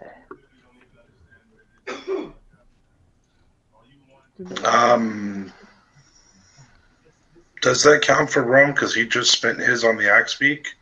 No, he can't. We do it. are in a new round, but It's Oh, boy. it's all the way back to your turn. So yeah, you're right. sorry. No worries. So it's just 2 AOPs. Fuck you, Vargy. Vargy was laughing at RJ's baby face. Aeom hit. Go ahead and roll your damage, Aeom. Utopia missed. dang. 10 points of damage onto the monstrous creature's little noggin. Smack. Bonk. But the Boulay just kind of doubles over and disappears into the ground. Shit.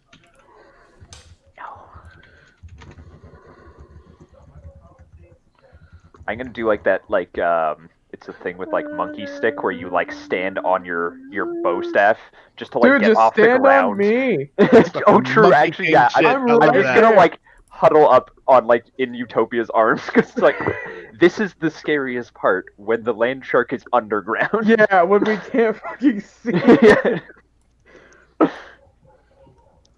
I've just got like my bow staff just like out All right. quarter staff. Yeah. So Like, that is the Boulay's turn.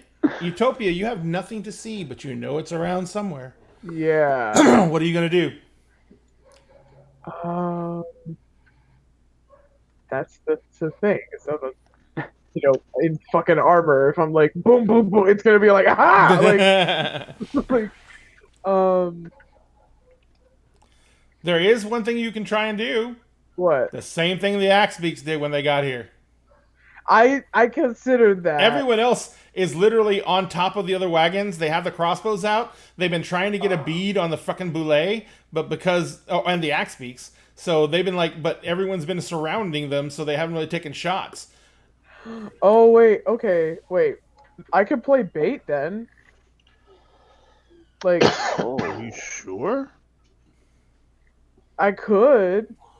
You're Like extra heavy now carrying me. yeah, too. like I'm extra heavy. I could like stomp into. Hold on, let me see how far that is. Yeah. Full plate armor. So carrying everyone, Aeon. people aren't in their tents anymore. They're on the wagons. Yeah. No one's Except for intense. us. Okay, in that case, I'm gonna stomp really hard and aggressive into the middle of the tents because that's where the most light is. So like everyone can see there, right? Okay. Yes. Yeah. So I'm gonna try and draw it out by just stomping my ass over All right. here. So go ahead and move yourself over there. And are you going to hold an action when you're there? By the way, you cannot carry Aeom and move your full distance. Oh, that wait. How far can I move then? Half. Half. Okay. Then I'll move half because I don't want to drop my friend. Yay. Why exactly are you carrying him again? I'm Because- terrified of land sharks. I'm terrified of land sharks. All right, so is that what's your held action, Utopia? That if it like pops up again close enough for me to hit it, that I swing on it. Got it. Of like whack-a-mole. Whack-a-mole. Yeah, literally whack-a-mole. Val, you're up. I am also going to hold an action. I am going to hold Shocking Grasp in case since I'm there's a good space between myself and Utopia. Utopia. So if it comes up between us, I can just reach out and touch it. Gotcha. You're not gonna try and scramble on top of the cart or anything like that, then.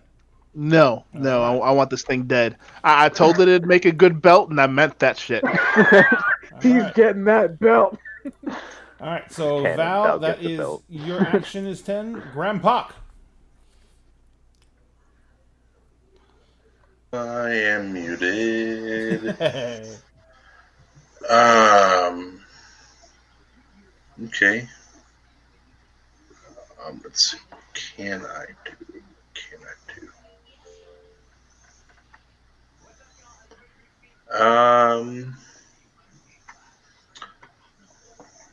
So I'll burn the climb down. Okay. Just make me an athletics roll. Oh wait, you're just gonna climb down? Yeah. You're not gonna jump? Yeah. I'm not gonna make you make an athletics roll. You can basically half slide, half Okay. And then I will use my movement to go to here.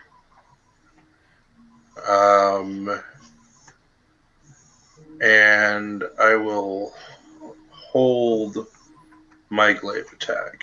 Got it. Alrighty. Aeom. All right. You're actually standing on her shoulders, Aeom? Okay. Awesome. No, I'm asking. I thought I was in her arms, but Okay, but so yeah. in your arms. So I, yeah. you know what? We'll go with like piggybacking because then she has Yeah. full range of motion. Okay. Yeah. What are you gonna do? That was a good question. I'm gonna hold an action.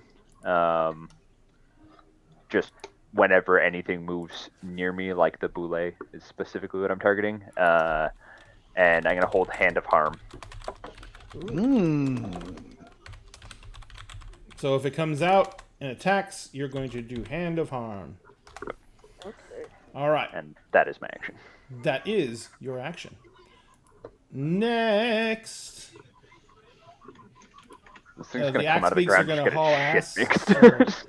I'm just going to remove the axe beaks from the turn order because they're not sticking around. They're not stupid. They're gone. They're gone. That makes sense. I want one of them though. You're going to have to hunt them down later because they're spending all double movement 100 feet a turn running. I still He have a goes turn. before 4 of them. Yeah. So Okay. I got the chance. I can try Alright. to take out one. So I took one off, but the other 4 Yeah. are still there. Okay. So Sugash, it is actually now your turn. Eeny, meeny, miny, mo, I guess. I can get to here. Yeah, I've wanted one this whole time.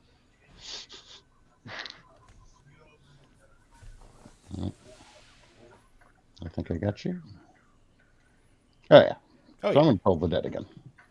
Toll the Dead. Oh, controlled character. Thank you.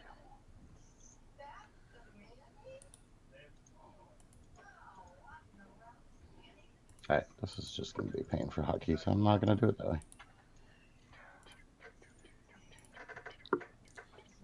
Did you roll the spell yet? Yeah, it keeps telling me to target weird things. Target weird things. It's because I have my ruler Target to the selected weirdness. because I am slow.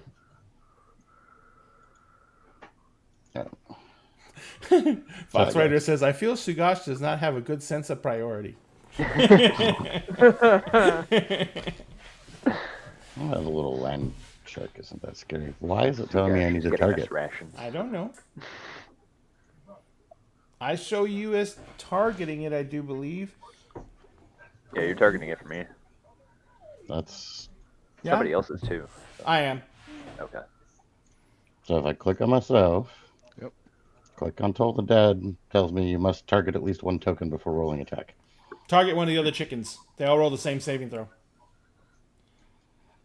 Yeah, but I'm trying to remember which one was hurt. The one that you have targeted right now, I do believe. Let me double check. Yeah, he's hurt. Okay, so the other ones I won't be able to drop. He's the one I need. No, I'll apply the damage to him. Just target Oh, one of okay. the other ones so like you can roll the spell. Oh, now you got both of them. That's weird. Let's see if it works. And it's still telling me I need to target somebody. It's a saving throw. All right. It's wisdom 13. And then since they're hurt, it's a 1d12 necrotic. Yes. I don't know why that's not working. Saving throw. It's been acting weird today. Hey, Oh totally. my god, it rolled a natural 20.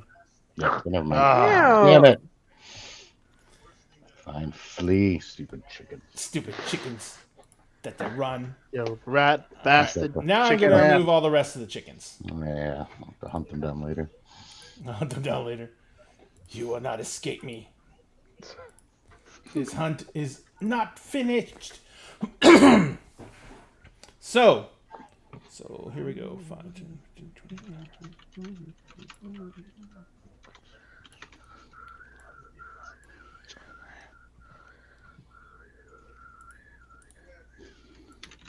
Sugash, Yes, sir. guess who's trying to bite the fuck out of you again? Awesome. Oh my god. Dun dun dun. Guess who also has Shield of Faith and a 20 AC right now? Let's go, boy. Ooh. Yeah. I'm talking too much shit to the gods, man. You right are. now. This is why you can't catch an axe. Well, I'm so used to dealing with Panda. Damn it. All right. It hits. So here's what needs to happen. First off, it's going to roll damage. What the hell? There it You need goes. a strength roll for me, don't you? Because it jumped. Yes, you need no dexterity. I'm better with dexterity than I am the other. 21. Excellent. So you made the roll. You take 32 fucking points of damage. Oh, you mean I die? Holy I said, you mean I die? I'm unconscious. As it bursts out of the ground about 15 feet away from you, and no one sees this because it's behind the cart. Its jaws clamp around Sugash, crushing and breaking ribs, snapping bones. All you all hear is like this weird gurgled cry from the other side of the cart. And then it takes the body and burrows underground. Oh, damn. Grandpa's going in after. So, oh, it was there for a second. Now it's gone, and I'm making you invisible too. All right, so that was that, and that is the end of its turn. Utopia. Jesus. Oh fuck! The stomping didn't work. I mean, I should be more shocked, but no. You're used to it. You kicked it. Sorry, Utopia. You have to go through therapy at this point. She's been away from home for like 3 days. This shit happens. I mean, the stomping didn't work, but I'm still gonna try. Yeah, you don't even know that what happened. You know something happened. You Yeah, have no something- idea what something happened back there. bad. You saw Sugash. You did see Sugash run that way. Oh my gosh, I heard something. Okay, so I'm gonna run like right over here, into like the middle of the campfire. I think that's within my range now because I'm still holding AM. Yeah. Yeah, I have, yeah. So that way, if it shows up, now everybody can see it. Got it. And I'm like stomping up a fucking storm. Gotcha. And I'm again gonna hold the action that if it shows up, I'm swinging on it. Got it. Done, done, and done. Okay. All right. Val. Okay, I'm gonna follow. I'm gonna follow Utopia's lead, and I'm going to kind of move somewhat into the light, and I am going to cast Shatter, right on the fire, or not on the fire, but on the ground, just in front of the fire. Basically trying to make a fuck ton of noise. Yep. All right. You don't even have to roll an attack roll or damage because you really can't kill the ground. Yeah. But the shatter That does- basically shakes the ground right around that area, and you can feel the rumble in your own feet through your boots. Okay. So you know you just made a massive impact. Cool. All right. So I'll that take is that that. spell slot from myself. Grandpak.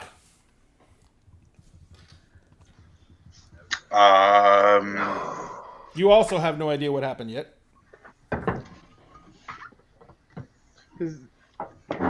I mean, you said we heard it, right? No, I said you heard a squelching, crunching noise. We don't know what it was, but we heard it.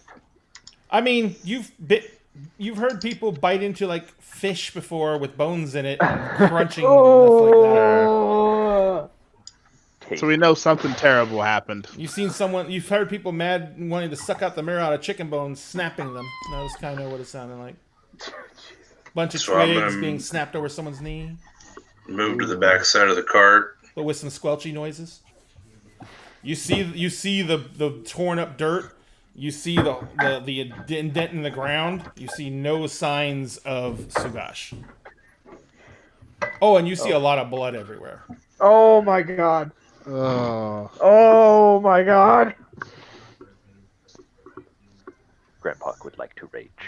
I would like to go ape shit.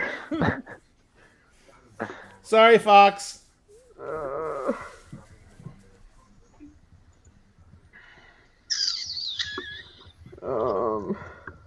What's the average humanoid's digging speed?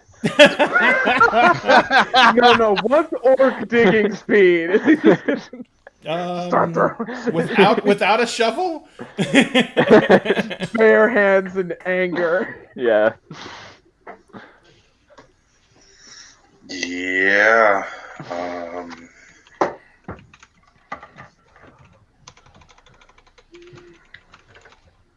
Not very fast. Not very fast at all. Yeah, there I you go. agree, I need Fox. an action, sir. Oh boy.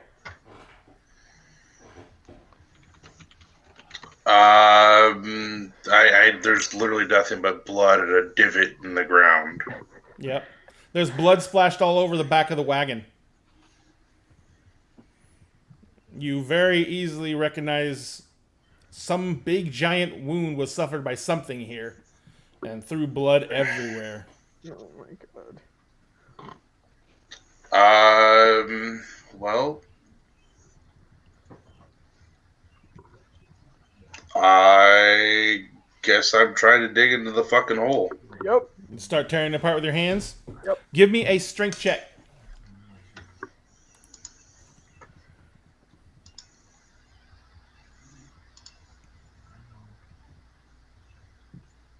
$10? Good.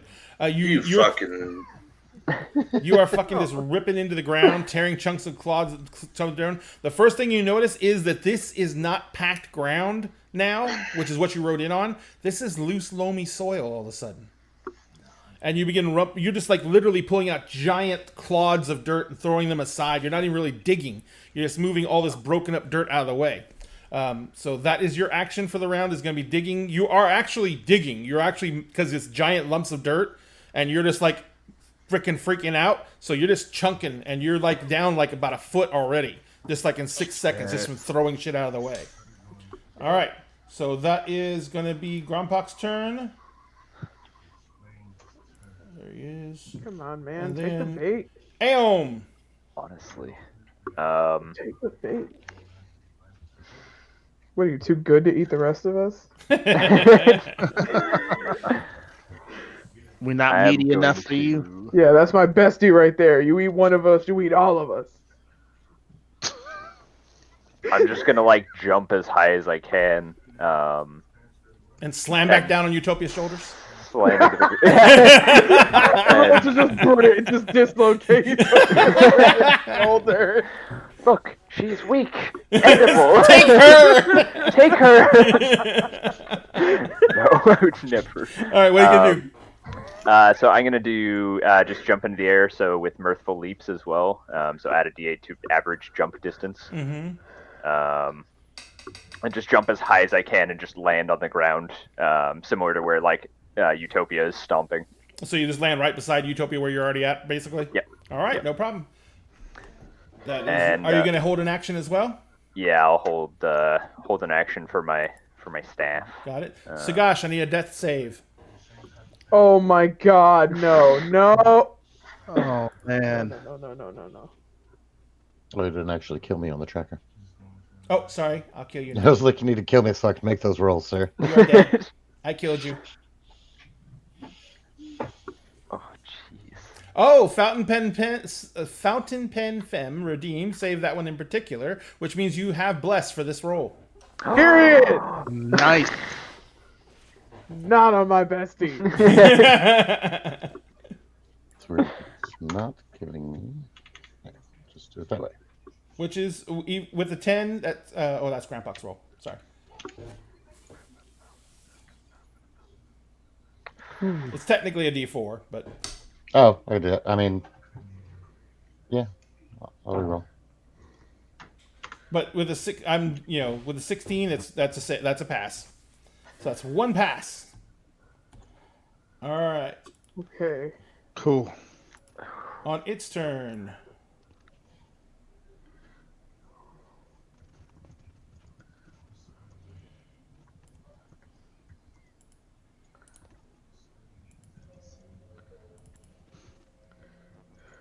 Bro, I'm The turning this ground thing to- right beside the wagon explodes. The boule flies out of the ground and slams into Val.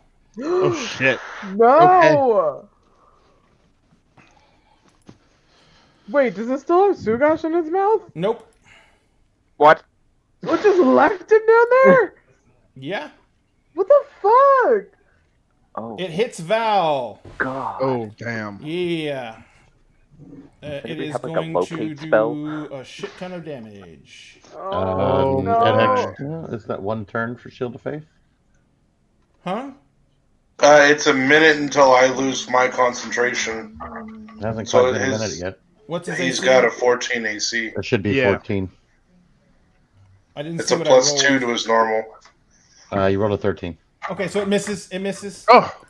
Oh Oh my god. But it is standing right in front of you now, because that's where it lands. boy. Fantastic. Has not enough movement to go underground. All right, so that is the Boulets action. Okay. I am going to give the archers some general shots. I'm not going to put them. I'm going to put them basically on the same on initiative 20, like a layer action. So let me just do something real fast.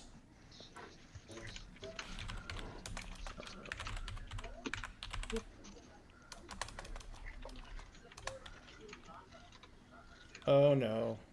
There it goes. Come on, stop going so bad.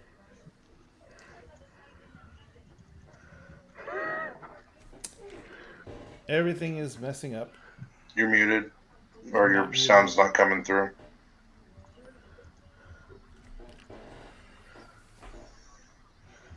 Oh, and the thing's Nope. freaking out again too.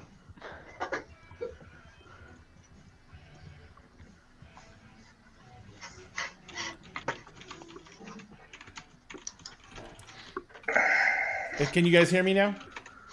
Still don't have your sound. Nope. Stream goes down harder than Sugash. Oh, I'm sorry, too soon. that was mean. Bro. Ow. God. Ow. Wow. Yeah, that was Wowie, rough. That was wowie. rough. That was rough.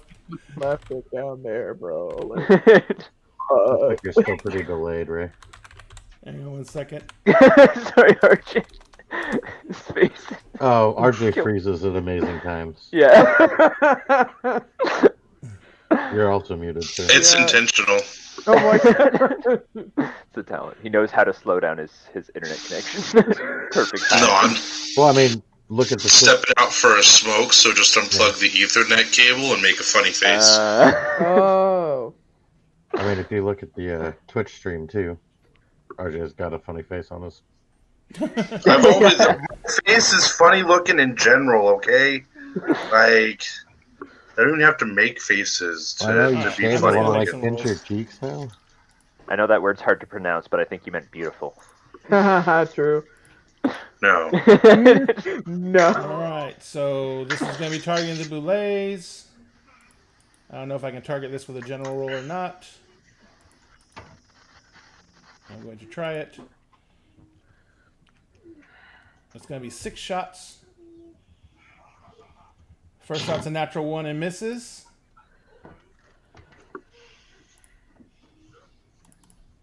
Second shot is a 7 and misses. Wow. Who hired these guys? Third shot is a natural 1 and misses. Oh my god. They must all be freaking out. A 3 and misses. Oh my god. This is the 5th shot. Grandpa is going to have a very severe conversation A with these 7 and adventurers. misses. Yeah. And Oh, the final shot is the captain. He at least has a +3. A 19 hits. So Oh, it's 1d10 boy. plus 2. Show them how it's done, Cap. Oh, 12 points of damage from the cap. Nice. As you see, all the arrows kind of spatter around, some of them almost hitting Val. And then one arrow just goes and thunks in and goes almost all the way down to the feathers into the hide of the Boulet. All right, so that is their turn on 20. So Utopia, you're up. Yeah, I'm running up right next to it. Come on through. I think I have it targeted already, but I'm just gonna make sure. And I'm swinging on it. That thing, she doesn't know, but I know that it tried to eat my bestie. So You're swinging on it either way, so it's not like it's not a logical presumption here. yeah, but like I'm mad. I know. I'm mad. The audacity. Audacity. Not You please. hit. Yep. Okay. Nice. Now, remember to roll a versatile. And are you going to spend for a smite? Yes. So Come on your on character with it. sheet, there is the smite thing. Okay. Let me see if I can find your sheet real fast, and I'll help you find it. There's it says searing, thunderous, and wrathful. It's divine. Other. Oh. Oh, is that the one at the very bottom? Yes. Okay.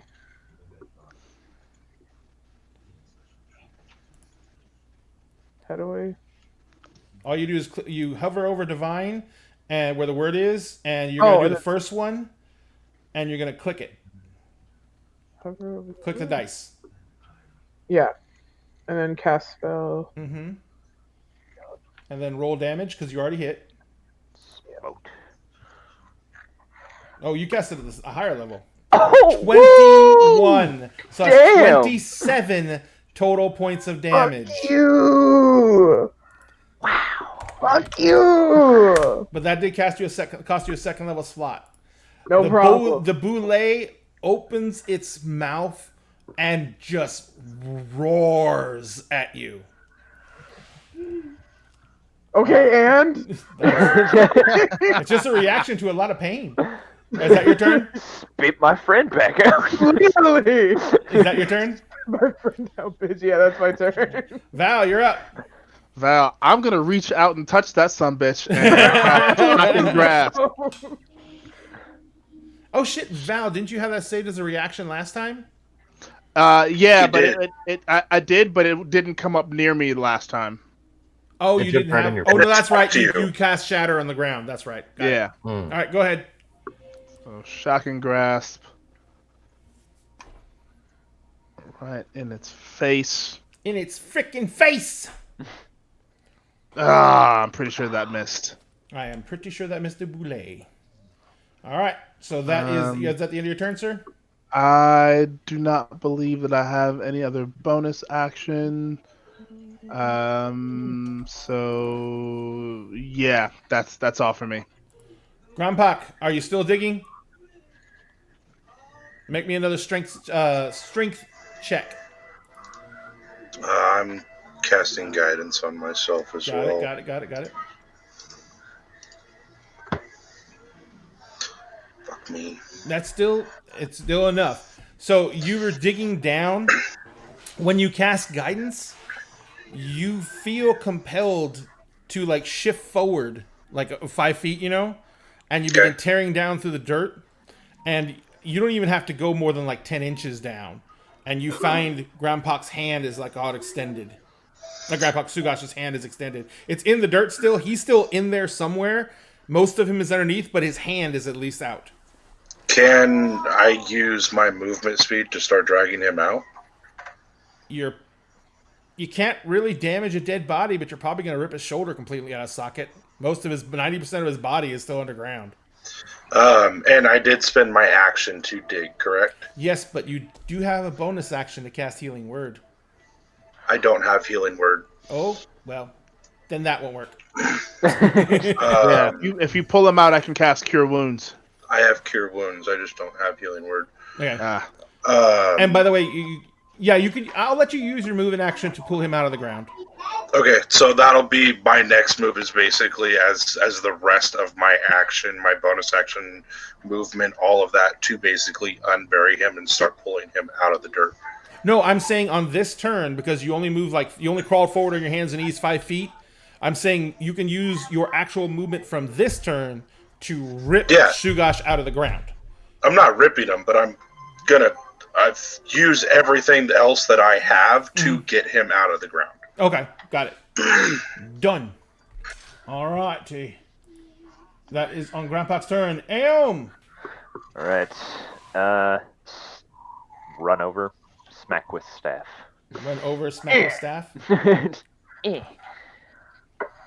Bad land shark. Stop eating people like you're conditioned to do automatically. All right. Oh shit. Misses. Oh. All righty. I still have key points. yes, that and what's it called the guiding thing from You can your D6. Val. Yeah. D6. Yes, So you can roll it I can roll it for that. for the attack. Oh, yeah. rolls. Yeah. Okay. Okay. Cool. All right. Yeah. How does roll D6 on this one? I've never rolled. Just If the you're basic on dice. if you're on the thing that shows all the rolls at the bottom, there's all the dice across the bottom. Oh, okay. You Perfect. just hit the square for the D6, and it's just a straight roll. So once you hit the square, you hit the roll button. All right. Roll. 4, and that's a +4. It misses. Damn.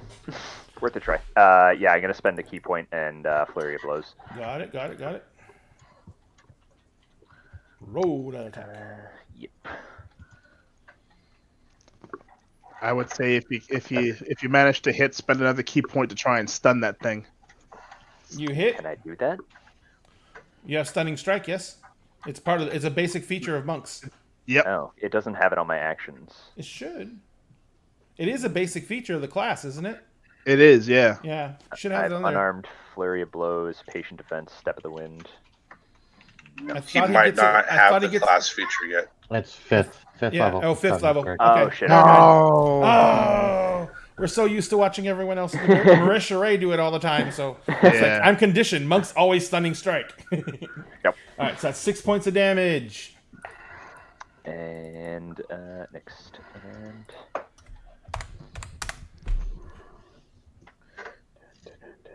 And last hit misses.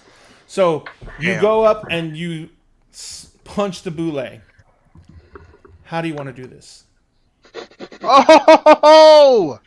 oh, Wait, Oh. is your how do I want to do this what I think it means? Oh. You literally put it at 0. Yes! I think it is the Punch running. its fucking eyeball out. What I'm imagining is like side of the head, just grab it and just knee right into the bottom jaw. Smash its head up. Yep. It rocks its head up, it comes forward and it slumps on the ground. It has been beaten, it has been slashed, it has been tortured, and it is finally succumbed to its wounds. Your knee drives it up through the jaw. You hear that huge bottom jaw snap, and the creature just falls flat forward and doesn't move again. I like stop for a second and I just put my hand on it and I'm like silent prayer, but that's all. That's all. It's like that's We enough are out of this. combat. We are out of combat. I walk up to it, pull out my well, I'm already up near it. I pull out my dagger and I stab it in the eyeball, just for good measure. Now, seriously, boule hide does make really good fucking armor. If you can manage to skin it, that's the hard part. Yeah, I would definitely like to try and do that after Yeah, that. he wants a Gotta make belt. that belt. All right, so what we're gonna do now is we're gonna come out of combat. We have had a very, very interesting evening. We are going to go ahead and stop here for the night because it's 10:34. You guys I have RJ in a panic. Yeah. you guys have defeated the boule. You're going to skin and gut it because you already said you want to try and save enough of it to make armor from it, and Val definitely wants his belt. Yeah, So that's going to take you quite a bit of time. at least a belt. Yes, at least a belt. When we get- I'll help him with that once I get done bringing Shugosh back to life. Yeah, I'm gonna assist. It's Yeah, I'm it's- helping too because I have lay on healing hands. healing Shugosh is a very gruesome process because it literally crushed him in his jaws. So as he is healed, all the bones snap back into place. Everything pops back out. And Shugosh, you are awakened back onto this earth with the only knowledge you have in your head is of pain. Ouch.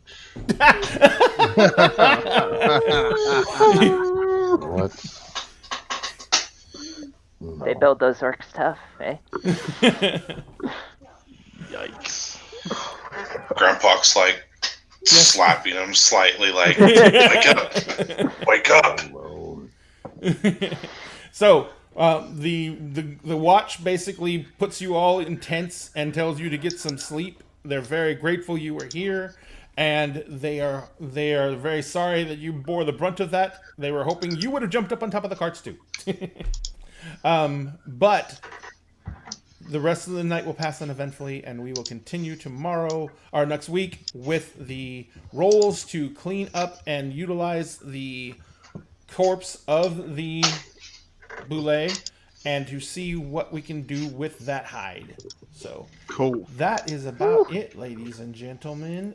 Thank you all for having been out with us. Sorry for all the technical issues. I know it was really, really freaking rough, and I really apologize for that. I'm going to switch to OBS Studios next week. I'll take care of all the process. Shugosh, you get 28 health back. I mean, just give me the 1. We can rest afterwards. Yeah, take a long rest after. I literally just burned all of my spells. Aw. That is, Dude, that's- I could that's have right. given him Brotherly 20. love I right have there. lay on hands. I could have given him 20. You guys aren't Would in you expect range. anything different than me dying in an episode? It's a thing. Like, It is a you guys, thing. I don't even know that thing's dead right now. All I care about is making sure that he's okay. Yeah. I remember So- That that. makes perfect and absolute sense. I dumped all the magic I had into his ass. So let me find something real fast. So basically, we are done for the evening. Let's go ahead and say goodnight to everyone.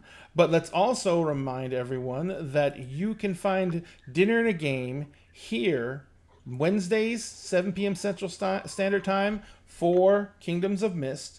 And you can find us Friday nights. Either this weekend is going to be Dinner Conversations. Next weekend, it is going to be The Lab, Experiments in Gaming. It is an amazing show, and I encourage you all to come check it out. And this week's dinner conversation is Consent in Gaming. We are going to be covering that in depth. We have a great panel for you guys. We hope you all make it out. If you want to catch any of our information, you can find it in our link tree that's up in chat. Milagros is amazing creator. She does wonderful work over on TikTok. It's amazing, and it's very, very warm and feely, and I love it very much. And whenever I want to smile, I just go to her TikTok and I get inspired. Ew. And Sphinx also does TikTok, but he also has his own podcast. What's the name of the podcast, Sphinx? Agents of the Circle. And they publish on... I know you record on Fridays, but We record on Fridays. We publish on the following Thursday. Thursday. And how long you been running that one? We are about to reach 3 years. Jeez Louise. What level are they? They are about to hit level 11, I believe. In 3 years? Yeah, You're mean. Oh. I milestone it. Every Oh my time they God. reach a milestone, then they, it's a thing. So please go check Ouch. out Sphinx's stuff. His link is in the link tree. Thank you all so much for having been out today, Sphinx and Milagros. Of course, RJ and Rome have their own show on Facebook. Rome streams video gameplay during the week, and then on Sundays, well, actually this past Monday, but normally Sundays, they have their D&D stream called God damn it, West Haven. West Haven. Wow, Ray. What? Yes, David. I watch it every single week, and I I still know, can't and remember the name. the name. I am that bad, okay? Yeah, I'm pretty bad too. So guys, check them out. It's a great show. Their poor GM. He kills Rome all the time, so Yeah, like I'm if you holding up the God. enjoyed torch. watching Shugosh get killed today, come join us on our other show because I do it at least once a show. Yep, it is Are you pretty playing much a wizard? No, I'm Nope. playing a bard, Oh, and I Yeah. make the GM that mad that I die almost every episode. My Why God. You didn't even Last do one. anything to annoy me this time. It No, was just doing what predators do. It was separating Yeah. out one Oh, from the this was herd. probably the most legit kill there's ever been. I mean, damn. I made the GM mad enough last night. I got randomly boot kicked into the face while being submissive for like 4d6. Yeah. Damn. Yeah, it I'm was a Yeah. monk and I don't hit that hard with a foot. Yeah, like, Jesus. geez, she was not a happy lady. And Rob is, of course, a cast member on the Lab, Experiments in Gaming. Rob. This week, or not this week, not Rob. Yeah, Rob. Sorry, I'm getting Yeah, I confused was like, again. yeah. Rob, it Rob, is Rob. you gotta it is Rob. get social Just- media. But he is a I cast know. member on the Lab, Experiments in Gaming. I like and, my rock though. and next week, They have the creator of help me out, Fall of Robin. Magic. Fall of Fall of Magic. Magic. Creator of Fall of Magic, Ross Kalman Kalman, himself. who's going to be continuing an ongoing Fall of Magic game that they originally started out as a one-off, and it's been what? This is the 3rd episode coming up, This will be the 3rd episode. and since they're only doing like 2 segments an episode, and there's like 20 segments in the entire game, It's gonna be a while. it's gonna be a while. There's also the giveaways. So Yes. Ross is doing giving away keys on Roll20 for Fall of Magic. So show up if you want one. Yes, and we Ooh, give them away at the or a end of the chance. show, and we give them away to people. You have to at break. We give you a code word. You have to type the code word into chat to be eligible to win, and then we draw the winner out of all the people who type the word into chat. So, in the meantime, let's find someone to go and make their night interesting. And Rome, this time I'll remember not to shut off the stream. All right, so we are going to be raiding. We're going to raid the Adventure Archive. They're playing D&D 2. Sweet. And I can't see it. They look like they're doing a homebrew. So we're going to Ooh. check them out. They are another stream just like us. Remember, go in there, make some noise, tell them you came from Dinner and a Game, and give them a follow if you can, please. We raid streamers that are about the same size we are, so we can give them help getting up there, just like like other people raid us. It is just an amazing thing that we do as a community to try and boost each other up and help each other out. So do what you can and give them a shout out. Let them know Dinner and a Game sent you over, and just show them some love. We are going to go raid them any second now with this incredible music playing at the same time. We're gone. Okay. And you're clear, sir. Go I ahead. don't Alright. remember why